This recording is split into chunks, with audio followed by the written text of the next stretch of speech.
2023 meeting of the Bellingham Select Board. As is our practice, we invite you to stand for the Pledge of Allegiance.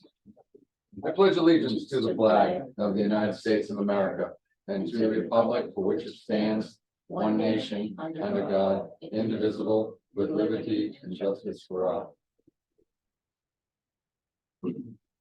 It's going to read a 7 o'clock. We have to open a public hearing. We will adjourn that until other business is completed. Public hearing to consider the application of CCHP the second LLC to increase the storage capacity of propane from 5 1,000 gallon tanks to 7 1,000 gallon tanks, 10 100-pound tanks, 15 35-pound tanks, and 5 25-pound tanks for a total of 7,359 gallons of propane to be stored on the property located at 80 Hartford Ave. I'll entertain a motion to postpone that until other business is arrived at. So moved. Second. First and seconded. We have a number of guests tonight. Very pleased to see them. We are doing a formal pinning ceremony with the addition of both a new police and fire chief. We have initiated the practice of doing quarterly pinning ceremonies to publicly recognize promotions and new officers. And with that, I would introduce the chief to the podium and the police academy graduates. Welcome, chief. Good evening. So tonight we have 3 new police officers currently, as we sit with staff, and that represents 10% of our department has just graduated the police academy. These officers completed about 25 weeks of training up in Boylston at a regional police academy I went to. I was there 20 some odd academies before them. You won't mention those numbers, but they had a challenging time. A lot of challenging things went on with the MPTC during this academy. They're in an academy in what we know is the era of police reform, so they're really being pushed and pulled in several different directions for a job that's constantly evolving, constantly reforming, constantly changing, and being forced to learn and train and be prepared to work in that environment, the environment that's a little bit of the unknown. So everyone graduated.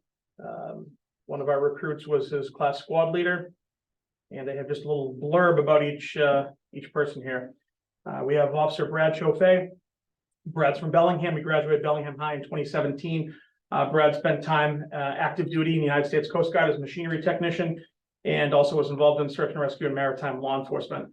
He's going to be pinned by his father, James Chauffet. Dan Gavin is a lifelong Bellingham resident, graduated 2019. He's an assistant coach for the high school football team, and he's currently working towards his criminal justice and exercise science degree at Bridgewater State. He's being pinned by his mom, Lorna Gavin. Ana Terena is an immigrant from Brazil, moved to the United States at age 14. She graduated from Milford High School back in 2015. She's trilingual, speaking English, Spanish, and Portuguese, which is a very exciting addition to our department. She's our second trilingual officer. She has an associate's degree from Mass Bay Community College and was an accomplished wrestler in high school and taught Brazilian Jiu-Jitsu before being hired by the police department. She is being pinned by her father, Carlos, who's a retired law enforcement officer from Brazil. So if Larry, you want to come to your piece?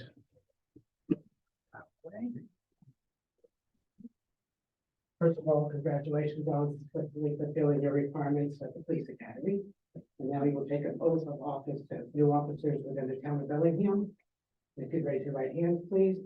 You solemnly swear to perform the duties as a police officer for the town of Bellingham, to be loyal and to protect town residents to the best of your ability, and to abide by the constitutions of the Commonwealth of Massachusetts and the United States of America, so help you God. And when you're done, you just need to sign the book over here. Yeah.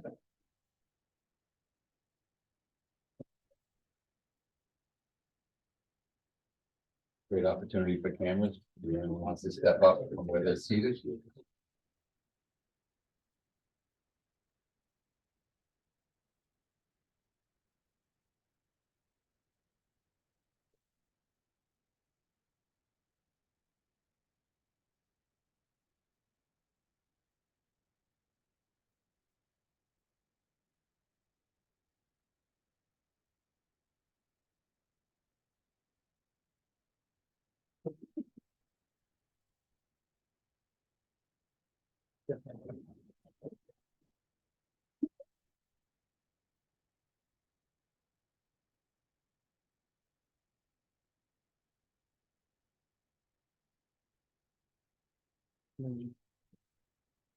Chief, I would just add, I mean, obviously, as a town of 17,000, correct me if I'm wrong, the state's recommended target is to have a force of 2 per 1,000, roughly.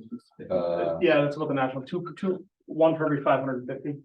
Okay. 450, if you have more money to spend, 550, but a little less money to spend. What the difference, 2 for 5, so yeah, with 34, 35 is our target. We have 2 more graduating the academy at the end of the month. We have an offer out to a certified candidate who was on our list, Bellingham resident, who's a police officer in another jurisdiction. So if everything works out with her, and she's also bilingual, we'll have 3 new officers at the end of the month. And that will leave us with 3 vacancies, that will leave us with 2 vacancies. And we have another candidate with processing for a winter academy. So We also have the transition with Lieutenant Ranieri and opportunities for the future. that's one of the, yeah, and then at some point a little later in the year, we'll look at, when we get some bodies out, and when they're done with training, we'll look at running some promotional processes too, to fill the lieutenant spot, and then ultimately that will create a vacancy of sergeant. Yeah. Yeah, Very so good. that's where we're at, but we're plugging away, and they've got field training coming up for the next 2.5 months, and basically by around the holiday season, we should see holiday season of the first of the year, we'll see all 6 new officers on their own on the road. That's awesome. Great turnout. Congratulations. Congratulations again. Thank you. Yeah. Thank you. Very good. Thank you all for coming. Thank you all for coming. Nice to see you. Thank you.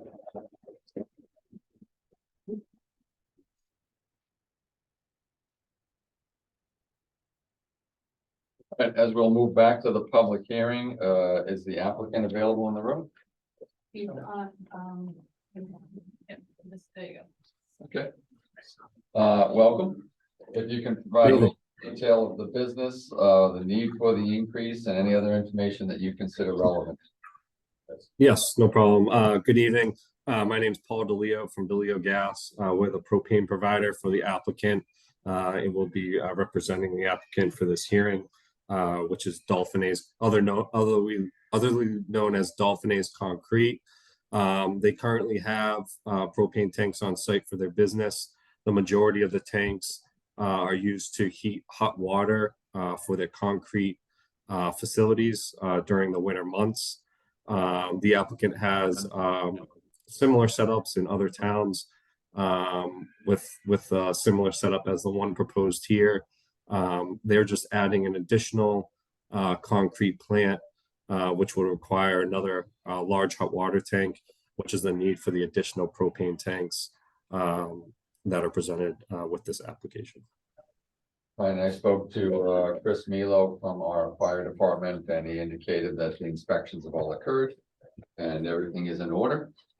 Any other questions from the board? No. This is a public meeting, so I entertain any questions from the audience. Seeing none, hearing none, I'll entertain a motion to close the public hearing. So moved. Second. First and seconded, and I'll entertain a motion to approve the request. Second. First and seconded, so it's so easy, right, Mr. Leo? All those in favor say aye. Aye. Opposed? None? 4-0. Thank you very much for attending tonight. It's a bit of a formality, but best of luck. Awesome. I appreciate your time. Have a good night. Thank you. Thank you very much. All right, so we are going to be ahead of schedule, which is always a good thing. At 7:15, we have the review of the request of capital items for fall town meeting. Various departments are going through the process of meeting with capital committee and FinCom. They will meet with school, will meet with the school committee, and everyone meets with us as well. So with that, first on the agenda, and is Beth. Jesse. First is, Bernadette, right? Yep. lucked out by getting to go first, because you don't have to sit through everyone else. All right, My other hat. So I'm going to get regard on the library director, but I'm also the secretary of the Bellingham Historical Commission. And over the last 3 years, we have done a lot of work to improve the museum. We put in new lighting, new carpet, new flooring. We've reorganized the collections. We're open probably 15 to 20 hours a week now to the public. People are coming in, and a deficiency in the building was the security and fire alarm system. My perception is the alarm system that was there for security was just set up when the police station was right next door. And it's insufficient, it needs to be upgraded. And the fire system hasn't been updated in decades. The library left that building in 1989, and I'm not sure much has been done since then. So it's a need, I think it's a need if we're going to have an operating museum where people can really visit and be safe. And to protect the town's asset for the money that we put into it to renovate the building. We need security and fire protection. So we went out, we got 2 quotes. One of them was from Custom Alarm, which is in Mendon, which is a company the library does business with. And the second one was Bob Christie, who from what I understand, installed the original, and he's done a lot of other work for the town. So we got 2 quotes. What they're similar, but one of them includes he's going to do the fire alarm upgrade, and he'll do the security part free for us with the alarm, the fire parts was a little bit less expensive. They both have annual monitoring, of course, for the, the cost to monitor. But one is a lower quote. So I think once we get this approved at town meeting, obviously we'll re-update the quotes and, we didn't have to do it yet. why is it necessary to have monitoring? I mean, we don't have monitoring at our other locations, do we? Tim? Some of them we do and some of them we don't. Okay. I think, so is the school administration building monitored? I don't think they are.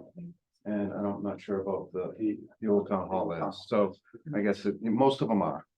Okay, And my thing is, there are a lot of things in there that are one of a kind, absolutely. so Yeah. they're not replaceable. It's not like someone's, that's. And the police station isn't right next door anymore. I think when it was, there was a level of security there. Okay. But- Didn't know the answer. Yeah. All right, the purpose of tonight is not to vote on any particular item until at least we've discussed the totality of an item. It's more to entertain all of the requests and get a sense. We have a pool of funds, estimated to be about $4 million. We need to keep a certain amount of funds in arrears for our budget. And then we also have our capital reserve and the need to put money into stabilization. So there's a lot of big picture items, and obviously yours is fine. Any other questions? Anyone on board? No. All right, Thank you. thank you, Bernadette. Thank you. Thanks for your time. Next up, we have Mr. Iaccardi for Public Buildings.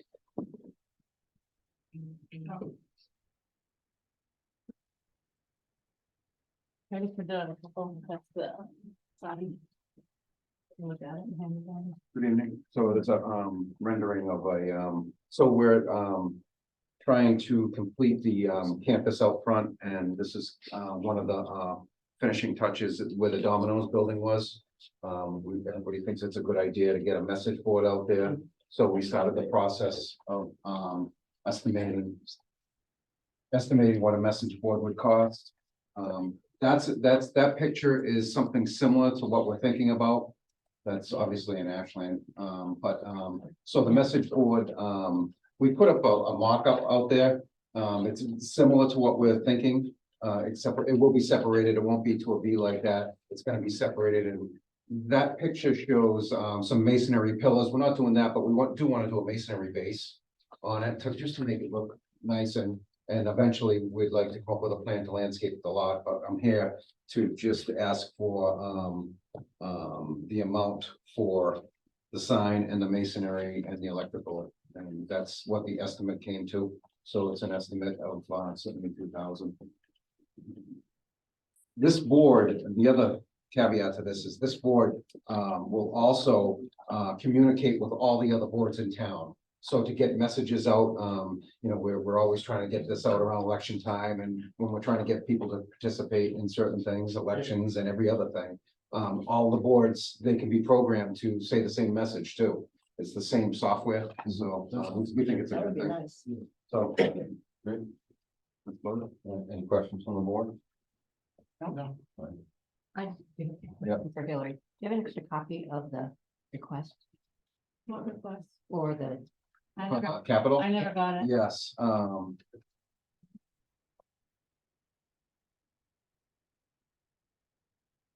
With my understanding, just for anyone who doesn't know, this is off the state bid list, so there are not multiple. yeah, this company is a state, it's like selected, so that's, we go with that. They've already been shown to the state. How long? I got one question, which I know I said no, but how long the process will it take to get the whole thing set up? Well, so the sign itself is, I think, is a 8-week lead time. So we would, depend, once we finalize the size of it, we'll do the work ahead of time, and then when they come, they can just install it. They do the install, they put it in, and then we'll cement on top of it, but we want to get everything prepped. Sorry, it was about April 1st, Awesome. after town meeting, Okay. Yeah. after, depending on the winter. Yep. Thanks, Tim. Thanks, Tim. All right, next up, we have, police department.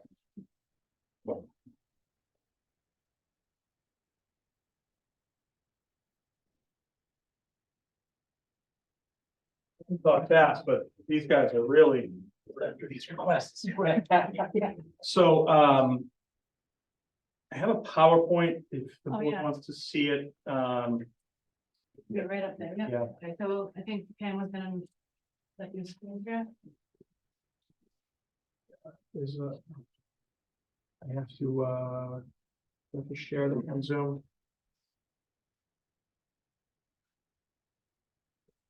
Right there,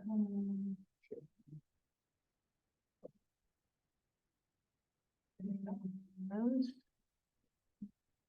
It's hidden now because, Oh, because of that. There we go.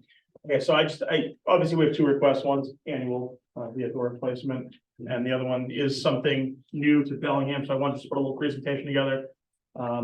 Sorry, Mr. Hennessy, you get to live this one more time. I've already seen it, Very but, interesting, Keith.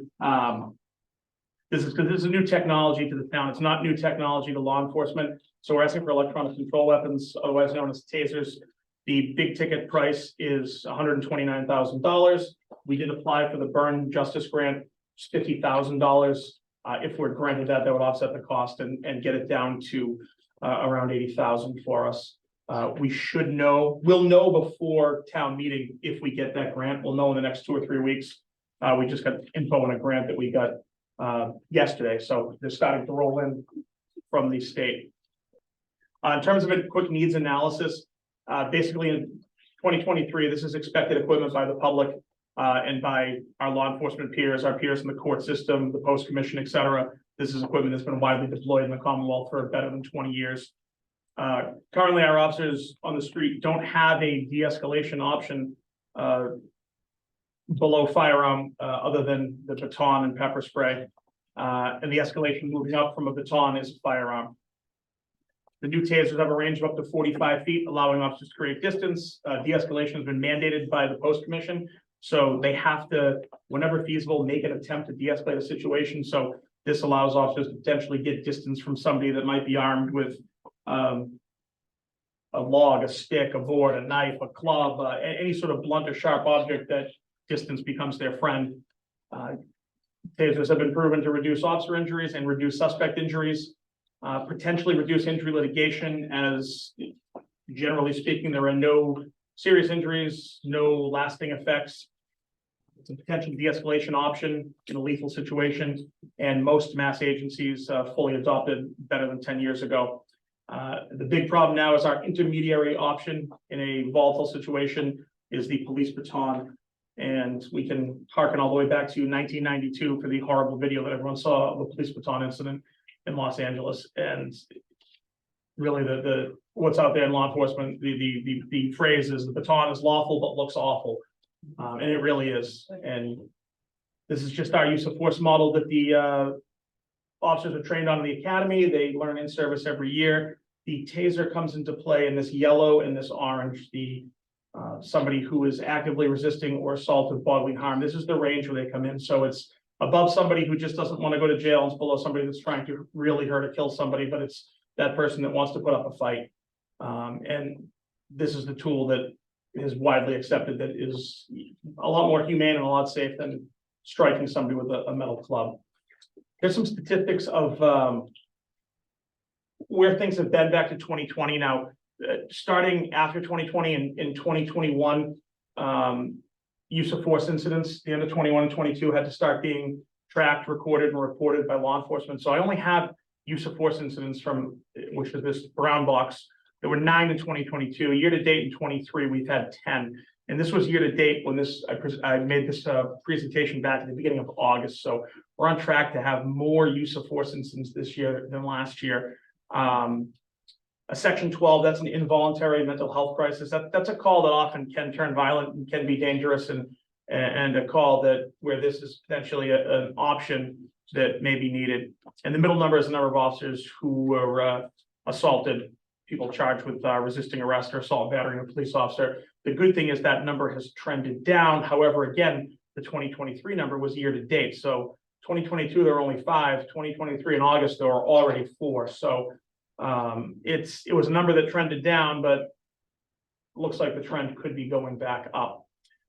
In terms of Massachusetts, it's 289 agencies approved by EOPS. EOPS has to approve our policy and approve the deployment of tasers. That number was from 2020. I'm told that number is over 300 now. In 2020, there were 1,255 uses of ECWs, non-resulting in death. And as more agencies came on board and more officers were trained, the use of the taser actually decreased by nearly 10%, while the number of officers deploying tasers, carrying them, increased. Norfolk County, Barnstable, Bristol, Suffolk, Dukes, Nantucket County, all 100% deployment minus us. Worcester County, there are only 2 small communities not using tasers.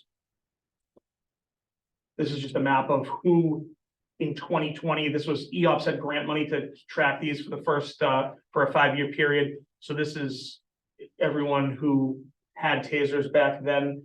Most of Middlesex has filled in now, and everything else is filled in. Western Mass, I'd point out there's a lot of agencies don't have, those are small towns, populations under 1,000, primarily patrolled by the state police who do deploy tasers. This was incidents. All the surrounding towns around us had multiple uses, deployments of a taser in 2020. Obviously, we're exempt from that because we didn't have them, but incidents certainly happened here. Those were incidents where our officers were forced to choose between a pepper spray and a baton. And like I said, my big concern for somebody who's been with a long time is that baton's it's a dangerous tool, but it's also can be a highly ineffective tool. And somebody who's never had to use it, that's put into this critical situation where they're trying to defend themselves with somebody else with that metal stick, if God forbid they lose control of that thing, their only option is a firearm. They don't have another option to resolve that situation if that gets taken away from them. I won't bore you with all this, but training is mandated. New users have to get it's an 8-hour new user class, and then there's 6 hours of refresher training annually.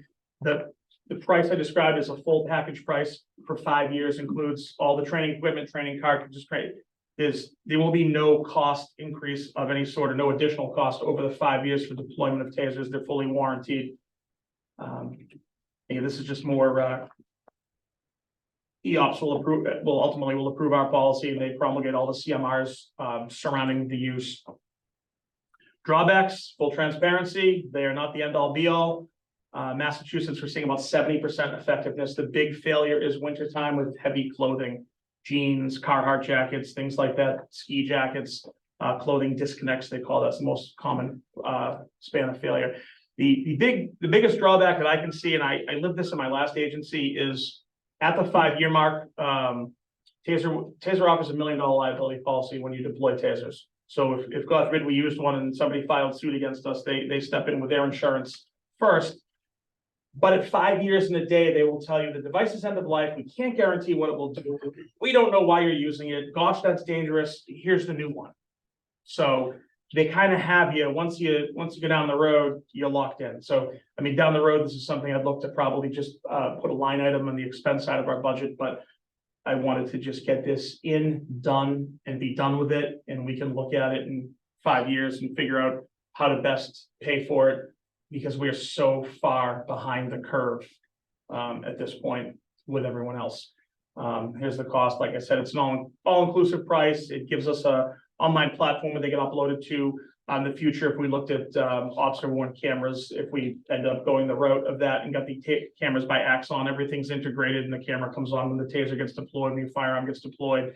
And they all go up to that evidence.com. So it's a potential that everything's housed in one place.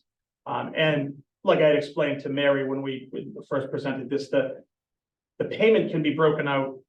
They will work with us and do anything. If we get the grant funds, we could put $50,000 down this year, push the rest of the spending off over a payment plan, pay the other $80,000 this year. We could pay it however we want. They'll take a lump sum up front. They'll take it paid out over 5 years. So there's a lot of options here. Basically, I think the minimum we can pay this year is, I believe it was 24 or 26,000. It was if we did 5 payments. So for as little as 26,000, we could get the program up and running, and then worry about the rest of the funding later if we run into a money issue. So that's the good side of the whole thing. Is a lot of options with that. Let me see if I can. Unshare this. No way. If you have to go back down to the bottom. Stop share. So that takes care of that. If anyone has any questions. I like the idea. Why did you say that Middlesex County was so late in the white? Political reasons. Because of collective bargaining? No, No. it's not a collective bargaining issue. Political reasons in certain communities. Okay. Because ultimately it is a weapon. Yeah. So there's a belt of communities that were very late in the in deployment. Most have deployed it now. Middlesex is probably the only county that is nearby that doesn't have full deployment. They still have a small handful of towns in one city. When you went to Capital, was there a recommendation to move it into the 5 payments? No, there was no talk about, they recommended the program. There was no talk about the payments. There was discussion that we could do that. Yeah. Work into the budget, but that's, that's a sizable, that's 0.5% of my overall budget right there if we put it in. So, and we have contract, collective bargaining increases and whatnot to look at. So that's why with how sizable that even that 26,000 would be. Where we're out of cycle with negotiating with the union. What would be the timing of going back to the table for that purpose? Or, Collective bargaining. well, there's no collective bargaining impact from Taser. The union wants this equipment. They've agreed that they're not asking for anything. What I'm saying is to add this to my expense side of my budget, there's negotiated salary raises when they're going to be substantial in next year's budget. So if the town says, hey, we can afford a 2.5% or whatever the percentage increase is, this represents 0.5%. So that if we break it out into payments in my budget, which would ultimately probably be the best case scenario, Right. It's a big increase, particularly with the liability we have with those increases on the budget side. And obviously there's other budgetary needs I have. There's some areas I need to work on within our budget. But appreciating the totality of how much money we have available, it makes more sense to put that in your budget. Oh, it certainly does, because that is in there, and 5 years from now, it's a slight tweak with whatever. It's just a We're forced to continuation buy. of spending 25 to 30,000 a year as a Yeah. line item in your budget. No, it definitely is. Yeah. It definitely is, but. Right, what's next? And our next is just two replacement vehicles. So I managed the fleet at my previous agency. Fleet was a little bit bigger and not much though, similar fleet. And Jim's done a good job with keeping up on things here. And we were basically with anything in our world as it starts to age, we have the issue of electronics that start getting older, and obviously we have to make sure that everything we have is capable of, somebody puts those emergency lights on and drives an emergency situation, that car is getting from point A to point B in a safe manner. So, 10 years is about the absolute limit. We want to keep anything that's an emergency vehicle in our world. And our frontline stuff, really, it's about 5 years before it gets kicked to a reserve. So we have two older vehicles, a 2014 and a 2013, they're ready. And then I also have two of the line cars that we've moved over to the detail fleet that are, those are potentials also that are, they're up over 100,000. They're new, they both run well, but so basically with the size of our fleet, to keep everything in decent shape and try to keep our maintenance costs under some realm of control, we're looking at a minimum of 2 vehicles a year, and every second or third year, potentially a third vehicle, as some of the patrol stuff ages. We're in decent shape with the patrol fleet right now, so we're looking to do 2 admin vehicles, 2 command vehicles, and get rid of the 2 oldest and move a couple down the line that are getting there themselves, but probably have, another year or 2 of life left in them as their mileage is up over 80,000. So to interrupt, did you say 2 admin and 2 command? or No, that's in- admin. that's So reference ultimately, to unmarked. we're gonna take 2 old detective vehicles. We're gonna get rid of those. Jim and I are gonna pass our cars to them because they're both up around 80,000, try to get 2 or 3 more years of gentle life. Yep. Just Monday through Friday out of those. And then, next year we're gonna be back to regular cruisers. We're still owed a car from the dealership it's the vehicle situation is kind of been a challenge since COVID, and it's gotten worse before it's gotten better. I put a few different options in there, like I'd explained to Capital. I'm pretty savvy with the fleet purchasing. I was one of the authors of PSE 01, the public safety bid list, and the 98, for the state. So I know all the players in the game. We know it's just we're struggling with vehicles with what we're going to source. So I gave a few quotes. The high end, the low end. The bad news is the low end, that's not available. Those are gone. And we're at the wrong time of year for fleet, because to order something, the ordering windows for 24 is all closed. So we're kind of left with whatever somebody else doesn't want, or what the dealer had an allocation for that showed up. So that's why I gave a couple of options with basically the high, the low, the rough estimate. Everything's on the bid list, but rough estimate 45, 46,000 is the likely price of the vehicle. And then the upfit is about 15,000 for an admin vehicle, plus potentially a 2-way radio. But I think we have some that we can swap over from these cars that should save on that. The other thing I'd note too is that the 2 vehicles we have, I think one would be a decent trade-in candidate. Maybe we'd get 2,500 out of it, maybe. And then the other one might be useful to some other town agency for kind of low key, just running errands, not something where they need to do anything crazy with it. We find that the older Ford Tauruses, they just don't hold up. Mine needed $2,000 of front end work to failed safety inspection. And the one we want to get rid of is kind of right there, the front end. So they're just not durable for our kind of work. So hopefully after this, we'll still have 3 left, but they'll be aging out, and over the next couple of years, we can get rid of those and try to find something a little more durable. So that's basically kind of it in a nutshell. I went through it in much more depth with Capital, but I don't want to bore you with the challenges of fleet purchasing in 2023, unless you want to hear it. You guys put Hellcat, right, Chief? Nothing exciting. When you talk about the vehicle purchases in 25, 26, and 27, the 2, then 3, then 2, what's the lead time in getting those? And Yeah. are you anticipating, when you talk about having something for fiscal 25, July 1 of 24, or are we talking about capital of 24? We're talking, so my understanding is the way the town likes to do it is for fall town meeting. Yeah. So we would continue this, but now that I know how this continues, and I have relationships with the managers of 2 of the different big dealerships on the list we use, we would basically pre-order what we think we will be getting approval for. The good thing with them is they'll take the pre-order with no guarantee of anything, because so 5 years ago, some of these, they'd buy 300 Ford Explorers, 400 Chevy Tahoes. They'd have a ton of them on the lot, and they would just sell them. The Chevy and Ford aren't giving them that allocation anymore. They're saying, okay, you can have 30 of each, And then you have to show us a letter from someone promising to buy it.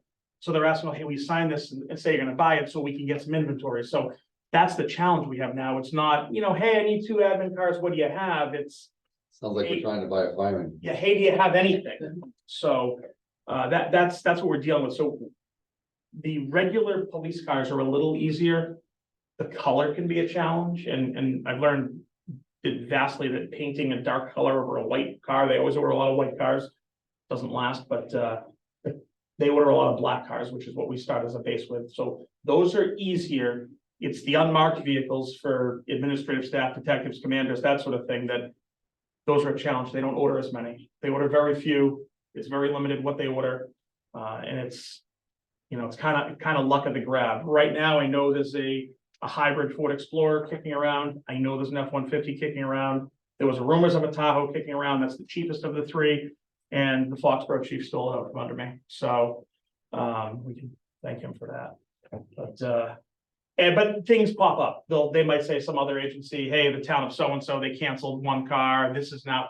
So we get these calls every few weeks because they know we're looking at funding potentially in November. So they're keeping in touch with us with what's kind of going on, but it's not like it was. So moving forward, it's going to be a challenge doing it in the fall, just based on the ordering. Because I can't order, if we're doing 2 regular police cars, I couldn't say, hey, I need 2 2024 black Ford Explorers or black Chevy. They don't, the ordering bank's closed. So they do it. That's a July, August situation. So is it a case where in the future we need to front end more of these and find Well, more? the other thing, and what my friend Matt Stone's chief of Holliston, they have a very similar size department and fleet. They have 33 officers, 20 vehicles. The town incorporated 2 vehicles into his expense budget. They just worked them in there. It's a somewhat basic price. Obviously, it might need a little tweaking each year, but that way it's done, because ultimately the vehicles are under $50,000. They're truly not capital. If you look at the price of the vehicle, it's when you add the emergency equipment, it drives them over the 50,000. So that's what they did. We had a reoccurring line in Foxborough at my last agency that we did 3 a year. Some years we did 4. And so it's kind of one of those things, managing a fleet of over 20 vehicles. We know we need to do something every year. We know it's going to come up every year. And I can tell you our maintenance budget we're well within budget on everything, both expense and salary side, but our vehicle maintenance, we're almost double, year to date. If year to date, we're supposed to be around 20% based on where we are in the fiscal year and the weeks, we're around about 40% the vehicle maintenance. So I know that's gonna go over. And that's the nature of the business. Nothing is inexpensive. Repairs are through the roof in terms of pricing and timing. So that's part of the challenge we face dealing with a fleet these days. A few more questions. No, it's okay. Go ahead. So talk to me about the radios that had an end of life in December of 2019. So Motorola, this is kind of like the taser situation, right? Motorola said these radios are end of life. End of life meaning they will not support them. So if this portable radio stops working right now, I can't send it back to Motorola for repair. They say, sorry, you have to buy a new one. The challenge with having end of life equipment is, if God forbid something happens to someone and their radio doesn't work when they call for help, we provided them with equipment that's not current. It's not in compliance with APCO. It's not. So the radios are coming up. They need to be done. We've talked about with the fire chief and with the town administrator about alternative source of funding potentials. So I'm hoping that if we can utilize that alternative funding and we generate a small public safety trust, we can start chipping away at them. And it doesn't have to be a capital item, because the radios they're very, very expensive, very fast. So I put it on there as a placeholder just because it's something we need to do. We've started updating all the firmware on these, but basically, if you look at this radio, it's like an iPhone 6. Yeah. And we're on the iPhone 15. Now, if you take the 2 of them and put them on the table next to each other, you have no idea the difference, which one's which, right? But the guts are an iPhone 6, is the simplest way to explain it. So that's where the radios are landing on our budget. The other issue we have is 4, if you include Woonsocket, 4 of our bordering communities use a different segment of the radio band. We can't hear them. We can't talk to them. They can't talk to us. So that creates a challenge because there's frequent mutual aid with those smaller communities. And our officers can't communicate with their officers, so that's a change that we ultimately like to make to improve that, so. But that's nothing to do with the end of life situation. That was a Motorola situation, so. Last thing is the timing for the $500,000 that impacts you both. That's. So I've been dealing with, so Central Square is the company that owns our CAD computer aided dispatch and records management system. Central Square bought it from a company called TriTech. TriTech bought it from a little company in California. Whose name escapes me. They bought it from the people out in Oxford or Charlton, wherever it started. It started in a garage in Massachusetts 30 years ago in the 90s. The program, every vendor that does police record systems and dispatch systems is going cloud-based. Ours is still server-based. And if you're at all computer savvy, if we showed you our program, if you logged in and looked at it, it looks like Windows 98, Windows 2000 is what it looks like to the end user. So some of the younger people coming on the job, they look at, what the heck is this? I mean, it looks very dated. Well, it is. So the issue now is the team that supports IMC, which is the original name of the company, at TriTech, they're down to 4 employees. That's from 45 or 6 years ago. They've been peeling off employees to other projects. They were trying to push everyone to go to their cloud-based system. No one around here is bit. No one likes it. It's not popular. So we're not the only one facing this. There's 198 communities, I believe, in Massachusetts that are on IMC that all know. So TriTech isn't, several times they've said, well, IMC is going to be end of life soon. They won't commit to what that date is. But once that date happens, the problem we run into, and I'm sure the fire side, it's similar. So recently there was an update mandated by the state. The state said we need to capture pronouns, people's preferred pronouns. We need to capture information if they're the caregiver to a small child at home. This is really for court purposes. They know we're going to throw somebody in jail that has little kids at home that they're the primary caregiver, things like that. So that was an update. Had to be sent out on a USB drive, had to be uploaded to our server, had to be uploaded manually to all of our police cars. All the cloud-based stuff, you log in, it's just there. So once they go end of life, that support's gone. So we get a mandate saying you need this information, track this, and if fire gets a mandate, you need to track this. It won't be there. We'll end up being out of compliance. So that's the challenge we're going to face when it's end of life. And then obviously there's no service. If something goes wrong with this thing that requires a server rack that's 6 feet tall, there's no software support. That end of life date has been kicked around. This has been going on for the better part of, I was a systems admin for it at my last job for about 7 years. And for 7 years, we've been hearing this, but now it's to the point where they have 4 people left on that team. So that's kind of a big clue that it's coming fast. So we put it on there as a placeholder. We know it's coming. There is a potential option, a big cost savings option, which I'm not prepared to discuss yet, but we are in talks with other agencies about multi-agency licensing and inter-cooperation agreements, things like that. So we're going to try to do it without coming to the board for $500,000, but $500,000 is probably the low end cost of what a records management system for police and fire is going to run for, a town, a community this size with this many police officers and firefighters. So it's more of a placeholder. We know it's out there, it's coming. It's not there yet, but we're on that train and the tunnel's ahead. So just wanted to put it out there. It's a scary thing, but it's, I think as it gets closer, I think we'll see that we end up with some options with some of the neighboring towns, that sort of thing, some cost saving stuff through licensing, things like that, especially where everything's cloud-based. All we're paying for is basically in the future will be access to a website and cloud storage. So there's a lot of room to negotiate because a lot of these people want this business in Massachusetts because they know the business is there. And so they're cutthroat with each other for pricing and plans. Last question, and it's a yes or no answer. Does it make more sense to always put 2 vehicles in your annual budget? Yes. There you go. Next is Chief. Thank you very much. Thank you. Thank you. Thank you. Great answer too.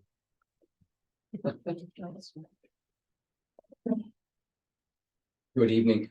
Even Thank you for this opportunity. I'll just tell the rest of the board that I sat down with Chris and the Chief earlier in the week and we had some discussion. There's 6 items on the agenda.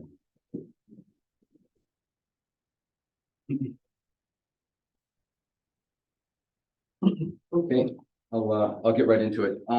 So this year here, our capital is high. We did an evaluation of the organization, myself and Deputy Milo. These are items that we found that are in, high impact to require replacement. And the first one is the replacement of the engine 3, which is no longer in service. It's the pumper that we had to take out of service, due to a frame issue and not passing the DOT inspection and beyond repair. That was per the manufacturer of the apparatus. So that engine is out of service indefinitely. It's gone. We still have it. We would look to trade it in. If the vendor would take it in for a trade, it's not really worth a lot. Or we could look at possibly auctioning it off to give the town some additional revenue, small piece down the road. So it's something we'd have to look at, but we still have it at this point here. So that's the first capital item that we're looking at. The second capital is a replacement of engine 5. Engine 5 is a 1995 E1 pumper. Up until Thursday, it was running first out of the South Station. Engine 2 was out for repairs. Engine 1 was running out of headquarters. So this piece is still running first due. It is currently in for its annual inspection right now. We do not know the list or deficiencies on it. We're still waiting to hear back from the vendor on that, but that is also a replacement. That's per the NFPA standards. NFPA standards require a piece of fire apparatus to be taken out of service after 25 years.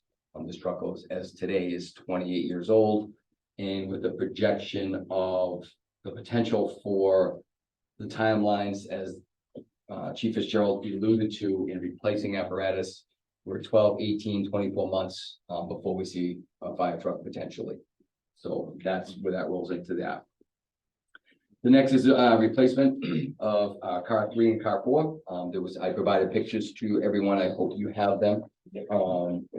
That should be a part of the packet. These vehicles are also hand-me-downs from their previous admin vehicles. There's excessive wear and tear, daily use, high mileage.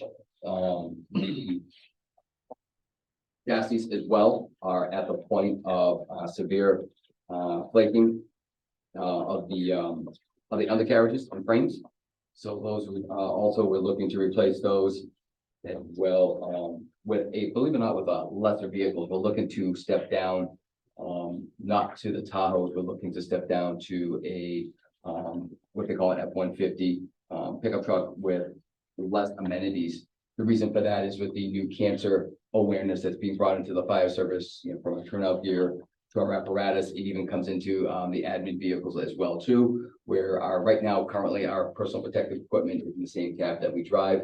The new standards are strongly recommending that they be separated, that they're not into the same compartment space. Floors have to be vinyl so they can be washed. Seats have to have removable covers as well, so they can be washed on a regular basis after we come back from an incident. Just to back up quickly, to note the fire apparatus falls under that same standard.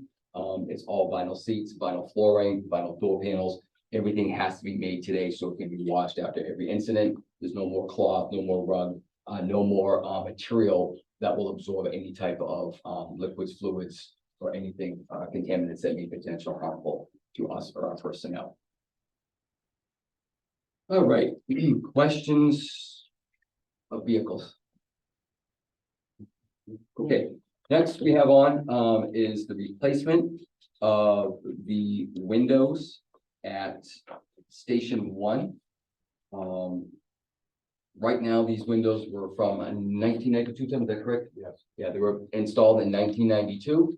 The windows are very drafty and they are basically broke down. It's plastic, they're vinyl, they've broken down over the years. Many of them don't shut properly, they don't lock, they don't stay up or down. During the winter, prior to my arrival, I had seen it at the end of the summer, I'm sorry, at the end of the end of winter heating season. Deputy Mila had showed we had placed plastic on the windows. The wind blowing through so bad, it actually made a bubble out of the plastic and blew the plastic into the building. The other concern we have with that is we have a brand new boiler system at Station 1 that was approved by the board last year and installed. Right now, to maintain a normal temperature of 65 to 68 degrees. During the cold months, the boiler is running at 80 degrees. So it's running in excess of what it should be. So we're concerned that we don't want to add shortness of life to that system as well either. So the part of the replacement of the windows would be to help assist with that. The also part of that would be to insulate as we open up the walls. We would look to do new insulation around the windows and in the immediate structure area to help eliminate some of that cold draft and transfer the warm and cold air. Last, I'm sorry. Makes sense to me.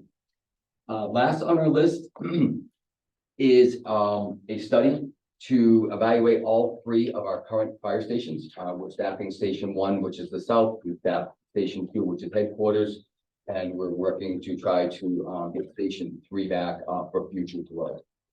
With that being said, what Deputy and I would like to do is work with an outside vendor to come in and evaluate all 3 stations to see the current conditions and proposed what would need to be for upkeeps. I'm just paraphrasing, please do not take this verbatim. We would like them to come in and start with station 1. We'll look at the bays, look at the living facilities. If we don't do the windows now, look at the windows and just have them give us an overview of all 3 stations, break down each station.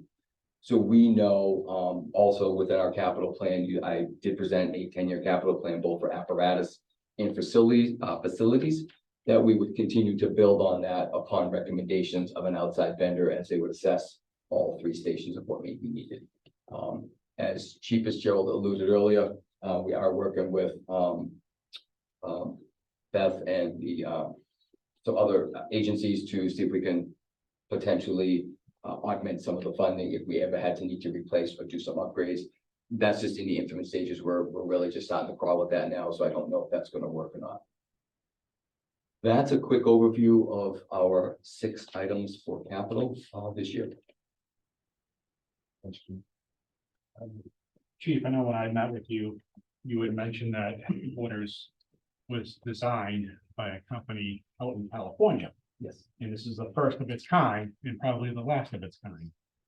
What are some of the defects with the design? If you want to, or would you like? Well, the biggest problem is, it's too small for the amount of people we have. The station was built when we had 2 firefighters on duty. We currently have 6 to 8. And so it's designed for that. So the wear and tear is getting extensive on it. The other thing is it's got a flat roof, which is not very good in New England. The roof over the sleeping quarters has never really, it was repaired, replaced. We've had to change a bunch of things because it flexes when it snows. The windows for the dorm are 18 inches off the ground. So any kind of snow load puts the snow right against the windows, which does cause leakage inside. We do have a couple of the retaining walls that are collapsing and will need to be addressed at some point. And Tim's reviewed all of the building maintenance problems with us. So the building has a lot of things that could be repaired, replaced, just some upgrades that it just needs to be brought up. It wasn't meant for New England. It was not designed very well for New England.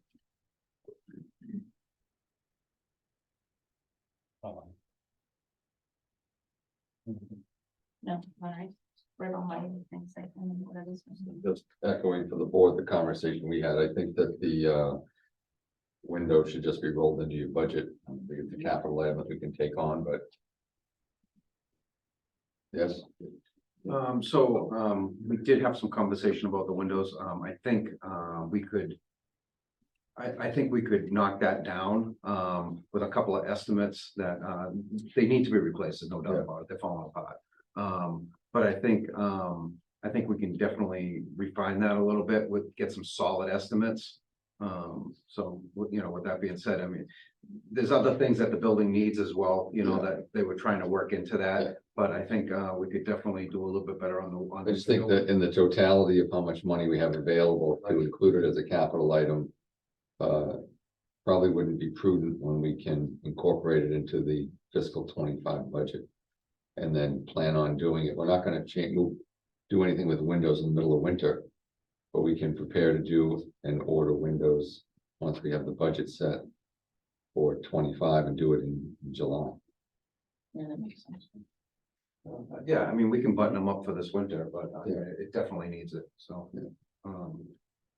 You know, I mean, if that's the way you want to move forward, I understand. And then the building study, I think, is akin to some of the other studies that we've done, is that as we've had projects that come before planning and other things, it's good to know what those costs are and what the mitigation may be negotiated. And without legitimate numbers, at some point, the full study is gonna have to take to be done. You know, I think the headquarters that hasn't had a lot of attention to it. I mean, they have picked away at certain issues. And I think moving forward, I mean, we've looked at the sleeping facility is definitely needs to have a little bit of planning done, and we visited that. You know, so it does need some revamp in there. I mean, I don't know what the study's gonna bring forward, but there are some deficiencies there, but you know, we need to slowly pick away at it. They just, that didn't happen, you know? So the oddity of our budget is that you needing $2.2 million in engines. We're not actually going to purchase those for 18 to 24 months. Okay. We're not gonna pay for them until probably January of 26. Right, 25, sorry. January of 25. But yet we have to encumber the money and have it on the books for the state. So we're going to be sitting heavy with free cash. Heavy with cash, not free cash. No, we gotta speak properly. We're going to be sitting on the money, but it's going to be allocated. And when you look at the uniqueness of needing $2.2 million for your department, plus appreciating the pickups are a need because of cancer issues, you're looking at a total of somewhere in the neighborhood of $2.37 million. Out of Give and take. And as I keep saying, you know, we haven't got any final numbers, so. No, but Quit giving me palpitations. numbers and numbers, right? But we've got to get these items ordered. And it's not something that we have to be able to encumber the money. We're gonna be in the same boat again. Deputy Nora, I can tell you when the equipment, this does pass the town meeting. I don't know what it would be. I mean, we had some other discussions. I mean, if we have 4 engines that are regularly on duty and they have a 20-year life, and I know the fire department says 15, but assuming a 20-year life every 5 years, we need to spend between 1.1 and 1.2 million, depending on time value of money for the next every 5 years. So it's gonna be in a rotation. Yeah. So we're basically setting aside $250,000 a year for fire engines. And I did project that out. I should say, Deputy and I projected that out in our 10-year capital plan. I tried to, and again, those are rough numbers. We don't know. Right now, they look at about 220 to 240,000 per year increase for a fire truck. That's the inflation cost right now. So we're trying to. That seems obscene though. That's 24%. It's normal. That's what they're telling us to plan on. Like buying an athletic bus and having it go up $31,000. All right, oh, good. Thank you. Thank you. Thank you very much. That was schools.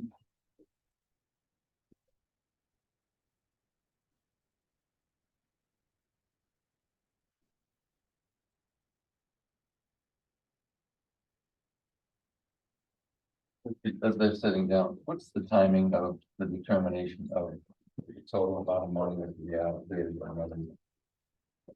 The determination of what we're actually going to say getting it. I know that Mary is working on it, and I'm expecting probably 2 to 3 weeks.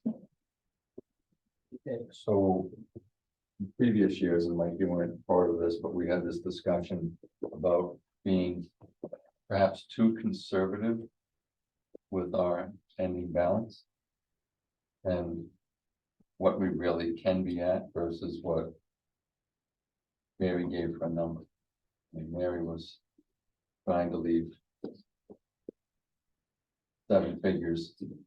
And given that some of this money isn't going to be encumbered but available, And that's certainly something that when we get ourselves situated and get the new people in, we will definitely look at and bring to the board, bring to capital, bring to finance, to get the idea and a feeling of how we want to progress with this. where we're having, I think it's almost an interview question, we're having the CFO interviews on Thursday. It's on a $78 million budget. What is the reasonable amount of ending cash? And we have been doing, I mean, the town has been strong the past couple of years with the growth and Yeah. everything, which has been very fortunate for us. So we will look at that. Schools, 8 items plus future, right? We have, well, 4.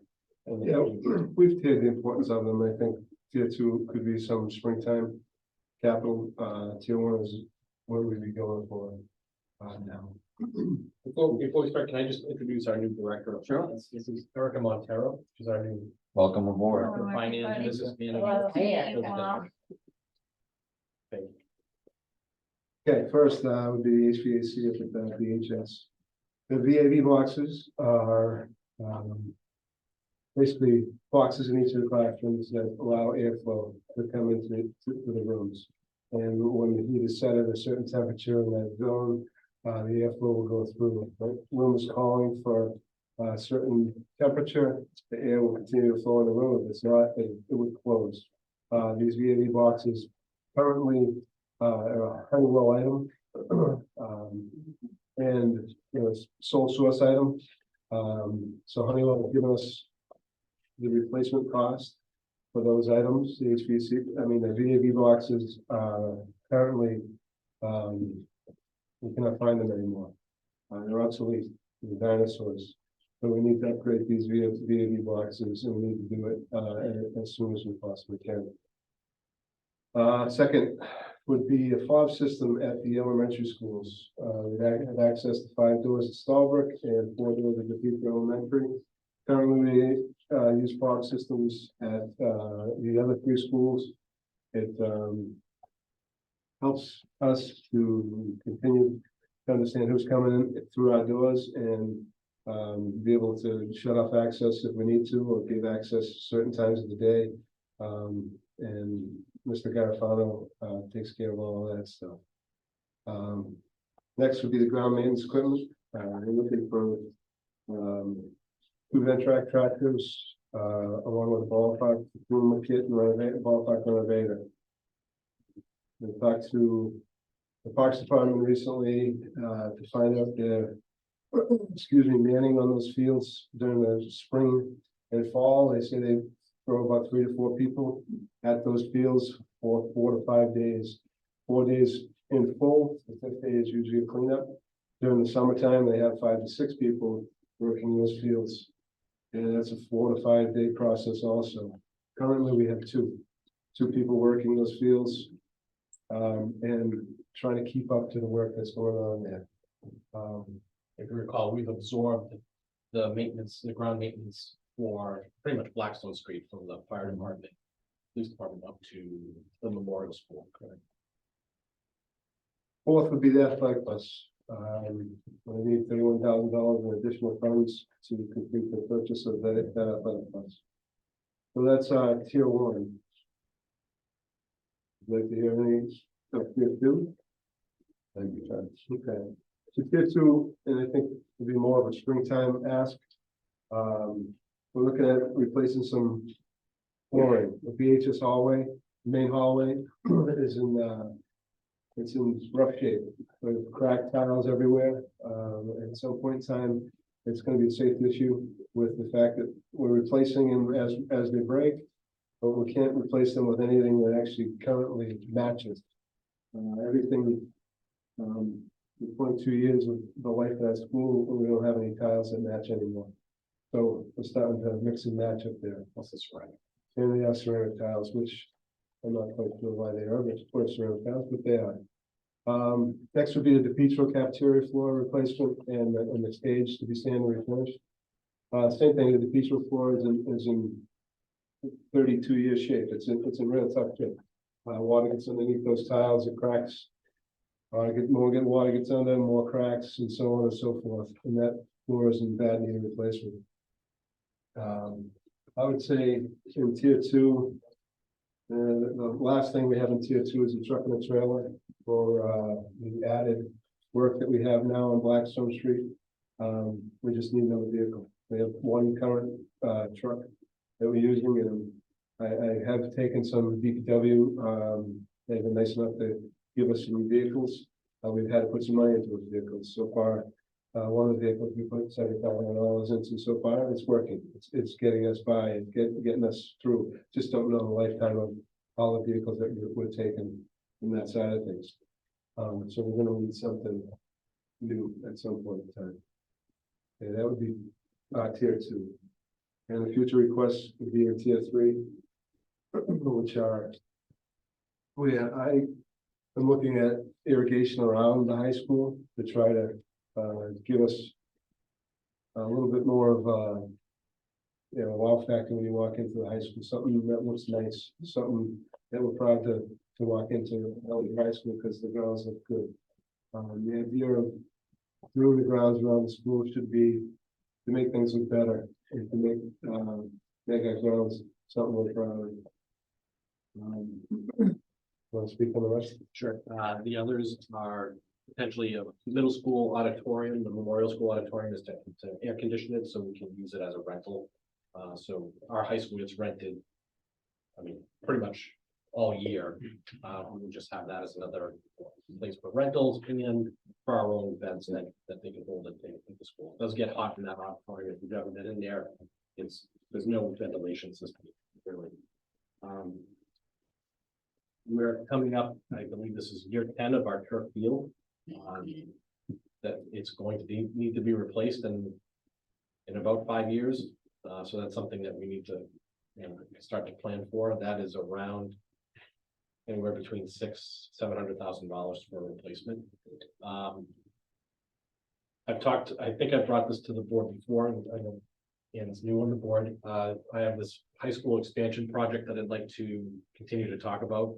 And that's to add some shops, actual vocational shops on the high school property that support our innovative pathway programs. So we're looking to add 3 shops there and potentially moving our preschool into the high school as an addition. And that way I can, again, have it centrally located, but also create another Chapter 74 vocational program where our students at the high school can get their early childhood certification. And it actually brings in Chapter 74 build money into the district. So it's a benefit all around. So that's things that we're projecting in the next 5 years. One other thing that wasn't on the list originally, we do have a field committee that's looking at all of our fields on the property. One thing that we'd like to discuss, and our field committee meeting is coming up soon, is to redo our baseball field on Blackstone Street. It's in total disrepair, unusable for baseball. So we'd like to get that back up to snuff so that students can play on their own field and not have to go down to the southern towns. No question. I got one quick question. If I about the turf field. It's I thought that the meal tax was supposed to cover that eventually, and it's when we originally implemented them, right? Or just The meal I tax. might So the field was paid for. okay. The meal tax, when it was put in place, the money goes into the general fund. Okay. And the general fund was paying for it. It was more of a understanding that it was a net neutral effect to the town to use those funds for the installation of the track and the turf. And where that money goes into the general fund, it's now available for capital purposes going forward. I did get the quotes that are referencing the turf, and with inflation, it was $652,000 in 5 years is the estimate to replace it. about every 4 or 5 years, we're spending between $20,000 and $30,000 of rental money to maintain it. The estimated life is about 14 or 15 years, so this is just a placeholder to ensure that no one is surprised in 2029. Yeah. That it's. Okay. All right. 2 questions, math problems. So if you look at the middle school auditorium, I'm looking at the effective payback. So if it's $95,000 to put air conditioning in and we can't rent it now, you know, how much in rental and eventually then, and they're paying X. Theoretically, if we spent the money, it will pay for itself in rentals over some period of time. Correct. And the school gets the benefit of the air conditioning the rest of the time. So some of that is, there's got to be some rental money, but at the same token, we need that money in advance. And it pays itself back. Right, so are you asking how long would it to? Well, is the payback, you know, is it I mean, it's a return on investment. If you spend money and it pays for itself in 4 years, and I'll use the athletic bus as an example. We spend $70,000 or $90,000 on an athletic bus that saves $20,000 a year into Vendetti. At the end of year 5, we're still now saving $20,000 a year. Right, so it all depends on how much rental that facility gets, right? So the high school receives a ton of requests for rental because it's an optimal space. The middle school auditorium, the Memorial School auditorium is not nearly as spacious or has the same capabilities. So I wouldn't expect a huge return right away or quickly. I believe at the high school in rental, we bring in about 100,000 per year. I wouldn't expect that at the Memorial School. But if it was 20, it's Yeah. a 5-year payback. Yep. Yep, I think that would be reasonable. I mean, so that's the selling point. Yep. Yeah. So the second question is on the high school expansion. If it's, we'll take the higher of the 17 million. The Red Mill project is gonna generate $3.2 million when it goes through, so that brings it down to 13.8. Yep. And the amount of money we would get in vocational aid and space at Stolbrook. What is the MSBA So reimbursement rates now? So right now it's around, last time I saw it was like 52%. So about half. I have reached out to MSBA and see if this was a project they'd be interested in, and the response I got was yes. But there is some additional money from the state. I'm trying to reach back out to MSBA for special projects, which may cover a higher percentage. So I'm just waiting to connect with them. One math problem. 17 minus the 3.2 million, 13.8, and if we're going to get 52%, so we're talking another 6.9. 7 million.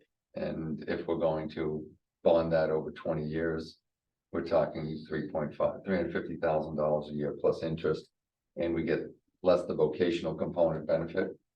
Right, so the vocational benefit, I'd have to go back and double check. I believe it's $500 per student who's enrolled in the vocational program. So the more students that participate, the higher the payback. Yeah. And interest rates through MSBA have to be 3.5% now. So let's do it.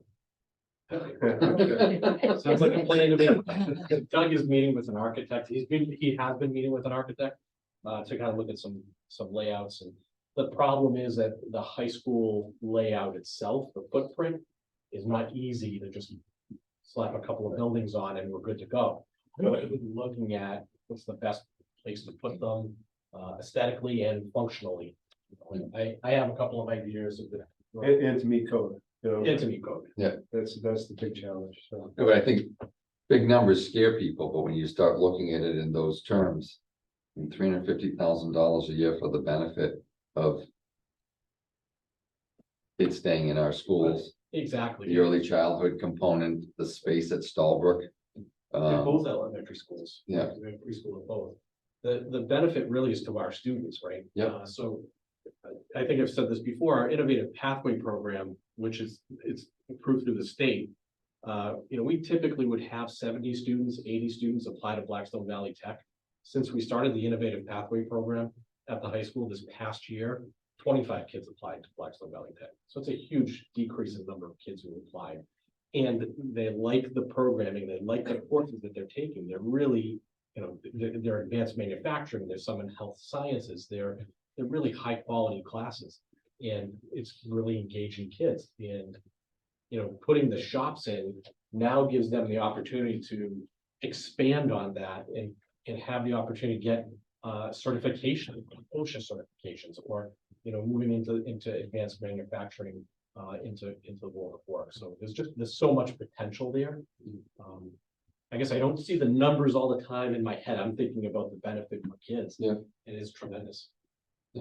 When you add the benefit in, And- that we can make it work financially for the town.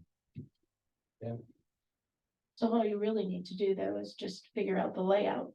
Because I remember originally, Yeah, we got- everything was in that lower level. We have one initial layout right now, we're gonna be looking at a second layout. And we obviously have to, when we talk math, they gotta add the number of what that second layout might cost us as compared to that first layout. So, yeah, we're kind of in the initial scratching, the surface right now, just trying to figure some things out, what we can do. And how extensive do you want to make that program? I mean, how much can we do? How much more We can do a we add lot. in? We can do a lot. I mean, 3 shops at the high school. We can have, again, there's, the possibilities are, through the roof. Tons of different opportunities for kids in regards to manufacturing. We can look at a lot of different courses that they can take. The preschool would be obviously, The big point, yeah. the early childhood component. Which we have kids who want to go into that, they want to go into the field of education. Here's an opportunity for them to get their certification right off the bat and work right away. Right in the district. I'm sorry, Right in the district. yeah, Yeah. yeah.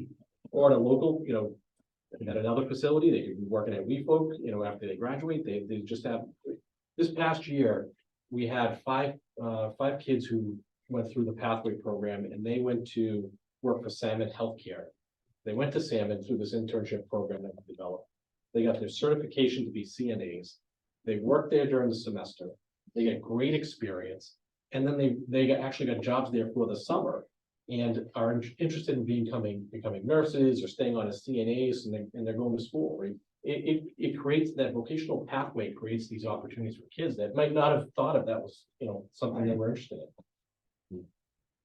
Well, it's very interesting. I think it's about time. Yeah.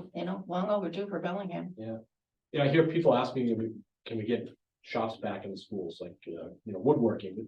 Those are more difficult to put in, and I don't know if we have, I don't know if that brings us to where I want us to go vocationally. It's these advanced manufacturing, advanced health science courses that will help us, bring kids to where we want them to be. It's exciting. Very interesting. Yeah, and there's money there. The state's given, we got for the manufacturing program, got $150,000 grant to get it started. Right. That's great. Like just for the board's benefit, numbers look like T1 is about 332,000, tier 2 is 243. And tier 3 is 148,000 roughly, of which some of it is recouped, the AC in the middle school with rentals. Just one last piece of for full transparency, the mowers at the school, I know we went to CIC and asked for two mowers. They approved, or they recommended 1. We didn't have the other additional information from Parks. So I will circle back with Roland and CIC and say, here's just some more context around, they had 3 or 4 people working on those fields, we have 2. And I think these 2 mowers will help us get those fields cut quickly so that we can do those other things and beautify those areas on Blackstone Street so that they look nice. The big issue there is it's a lot easier to have an 8-foot lawnmower that 2 guys are operating than to have paying 4 people and the benefits for 48-inch lawnmowers and the work that goes with it. It's about 15 acres of fields that. There's also the weeding and detail work that when they have the Yeah. mowers, they can get the big stuff done And the calls that I get are for our buildings with the weeds overgrown, and that's important. Yeah, and I mean, you got the police station, the fire station, that isn't the easiest to know. That was a lot of handwork. Yeah, it's a lot of him. It's the same out front here too. Yeah, no, true. Town hall is just a mess, sorry. Well, it's not a mess, it's just, it's a lot. It's in process. It needs work. It needs love. He's low. Thank you very much. you. Thank you. Beth, what do you think timing of this, when Mary will have a? I'll make that too. I will find out, well, We're meeting tomorrow night at 6. I'm sorry, what? We're meeting tomorrow night Thank at you 6. for attending. Thank you. That's with who? See, I see. Who you are? Yeah. I haven't checked my calendar, okay. Yeah, they are, Okay, and they're downstairs because Board of Health is up. that's why I was looking at the Board of Health. Okay. Who's next? I'll find out from Mary. We always save DPW for last. Yes, see. I feel kind of bad now, how quick everybody else is. Feel bad. Well, the oddity of your requests are often covered by enterprise funds. Right. So I appreciate everybody's time tonight and I'll try to go through it, as efficiently as quickly as possible, but obviously if there are any questions, feel free to ask. Unfortunately, I put this together, I left it in order, how the book was assembled, so there's a little bit of a mixture of vehicles with the other requests, so, finding it better fit, with the, corresponding budget, so if anything comes up, I'll pause and give ample opportunity to ask questions. So to start things off, the first request that we have here is for B9. This is one of the larger EL vehicles in our fleet. This is a Salter, and the price that we're seeing here, the truck actually comes equipped with a dump body, 11-foot snow plow, a 10-foot underbody plow, a Salter, and the side saddle tanks, which applies the calcium for the colder weather temperatures. And essentially what we're looking at here with this larger request, the CDL vehicle, similar to what police and fire were saying as far as projection, it's not going to be available until 2025. So although it's a request that we're going forward with immediately, it's not even going to be built until 2025. So That's why you have the 10% contingency for 24 and 25. Correct. It slides to that. exactly, yeah, so just built that in just to make sure we were safe on that. But of course, it's just an estimate on what we're potentially thinking, the prices might go up on that. So again, and this is one of the 6-wheel dump trucks for winter operations, more or less. And how long is the lead time? So the estimate that they gave us was it wouldn't be built until 2025. So essentially, if we were to place the order, similar to what fire was or police for that matter, were talking about, if we were to put the order in, they would build the vehicle. However, if we didn't go forward with the funding, it is something that they could potentially allocate for another municipality, just because of the shortages and how many of these are actually being allocated to the manufacturer. And included with each of these packets, I tried to put together, it's a little bit more detailed with the smaller vehicles for the comparisons. But what you'll find is kind of a history on the repairs, what we've actually spent to date on this vehicle. I added photos, but I will say that, unfortunately with the black and white printing, they're not as clear as, they originally intended, but if anybody's interested in that, I'm more than happy to share. I actually brought some color copies. I'm sorry. You can still see some. Okay, yeah. Just trying to detail some of the rust and rot that these vehicles experience. The salt just does a number on them. That's kind of the primary function of this larger vehicle, and they have the frame and bodywork rot out. It's kind of something that's we're trying to address moving forward. Obviously, we've got a newer crew, and part of the procedure that we're trying to instill throughout is not only cleaning the vehicles after they go out, but also coating them with an underbody protectant. So our mechanics are actually, very invested into this with the new vehicles that we've recently received, adding this underbody coating to try to preserve the life of these vehicles much longer than, and potentially much longer than we've seen historically. So, and the thought process behind that is to do it at the beginning of the season, But again, at the end of the season, after the salting operations are done, clean them off and hit them one more time. So when they sit, hopefully they last. The new DPW building have carpal washing. It does not. And the reason behind that is Depot Street does not have access to sewer, so we would maintain Blackstone Street for vehicle washing. Any questions on this one? No. All right, next up, we have, this is B10 replacements. This truck here is, again, a vehicle that is essentially used for salting, plowing. It's a smaller size truck. One of the things that you will note on this is we're actually looking to upgrade it from the existing. So essentially, we have an F550 in service currently, and we're looking to go up to the next package size up. It's just more rugged, more better equipped to handle the salter. Potentially last longer because of how upgraded this is. I did add pricing, if you look at the back of the packets, just for the comps on how much that was to upgrade from a 550 to a 600. Let's see there.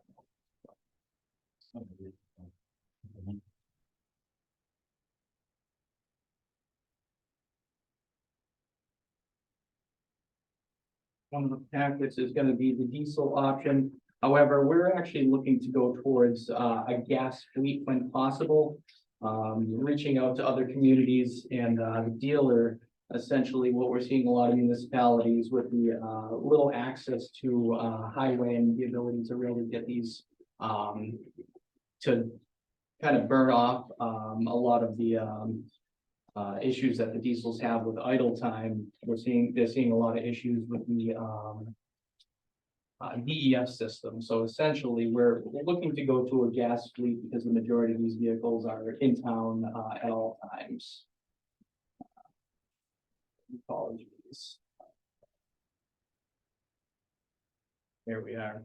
So to upgrade from a 550, it's about 52,600. If you upgrade that to the 600s, just for comparison, we're looking at 55,800. So it's approximately $3,000 more.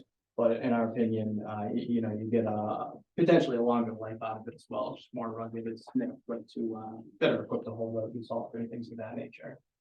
So the price that we're seeing here is for the gas engine. That's with a 9-foot plow. Unfortunately, when they set the quote over, they put the salter on the wrong vehicle. It was actually added to one of the Parks Department vehicles. So what you'll see here is to add that salter into the price of that truck. So just for transparency on that, that's where that added cost comes from on that.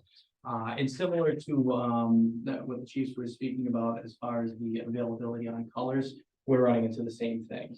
So our fleet essentially went from a maroon color, actually prior to that, I'm sorry, it was orange, then maroon, green, and now actually the majority of the vehicles that we are able to get are coming through white. So we're seeing an issue with being able to obtain the colors that we're hoping for. So potentially something that we might want to incorporate in the future, maybe designate some sort of a color stripe down the side of it. A lot of communities are doing something similar, where highway might be an orange stripe, water would be a blue stripe. Just a cost-effective way to address that with white vehicles. So again, this vehicle would be a replacement with a slight upgrade to a 600 as opposed to a 550. Any questions on that one? And again, just to touch upon the packet, it's rather large. For comparisons, the diesel spec is in there, the 550 spec is in there, and just so everybody can see, what the differences are. We want to do any additional research into that. Next up, we have an aluminum trench box. This essentially is an item that we can build on site to protect an excavation. So essentially, when we go in for water repair, sewer repairs, things of that nature, we need to protect the crew when they enter to do the repair. We do have trench boxes currently. This is smaller in size than the one that we have. So essentially, the one that we have is fantastic. It does a great job when we can use it. So many of the excavations that we do are smaller. And in order to fit this larger trench box that we currently have, we would have to make the hole much larger, disrupting a lot more of the earth and obviously, impacting the streets, travel way, or the residence yard, at that point. So this is a request for a smaller modular style, trench box to, have less of an area of impact. Why is this in DPW and not in the enterprise? That's actually a great question. I believe the original talk on it was more for stormwater, but that is a great point. That probably If could we're be. replacing water main breaks. Right. Yeah, it's multifaceted, but yeah, absolutely. We could probably slide that into, to water. And yeah, it does make sense. And looking for ways to pay, we've got the capital on those projects. Yep, absolutely. That's a great point. So yeah, we can certainly move that over, accordingly.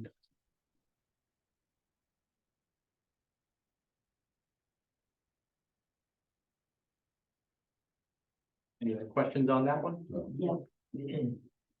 Jesse, is that something, the Maya grant, do they do the larger ones? Yeah, that's a great question.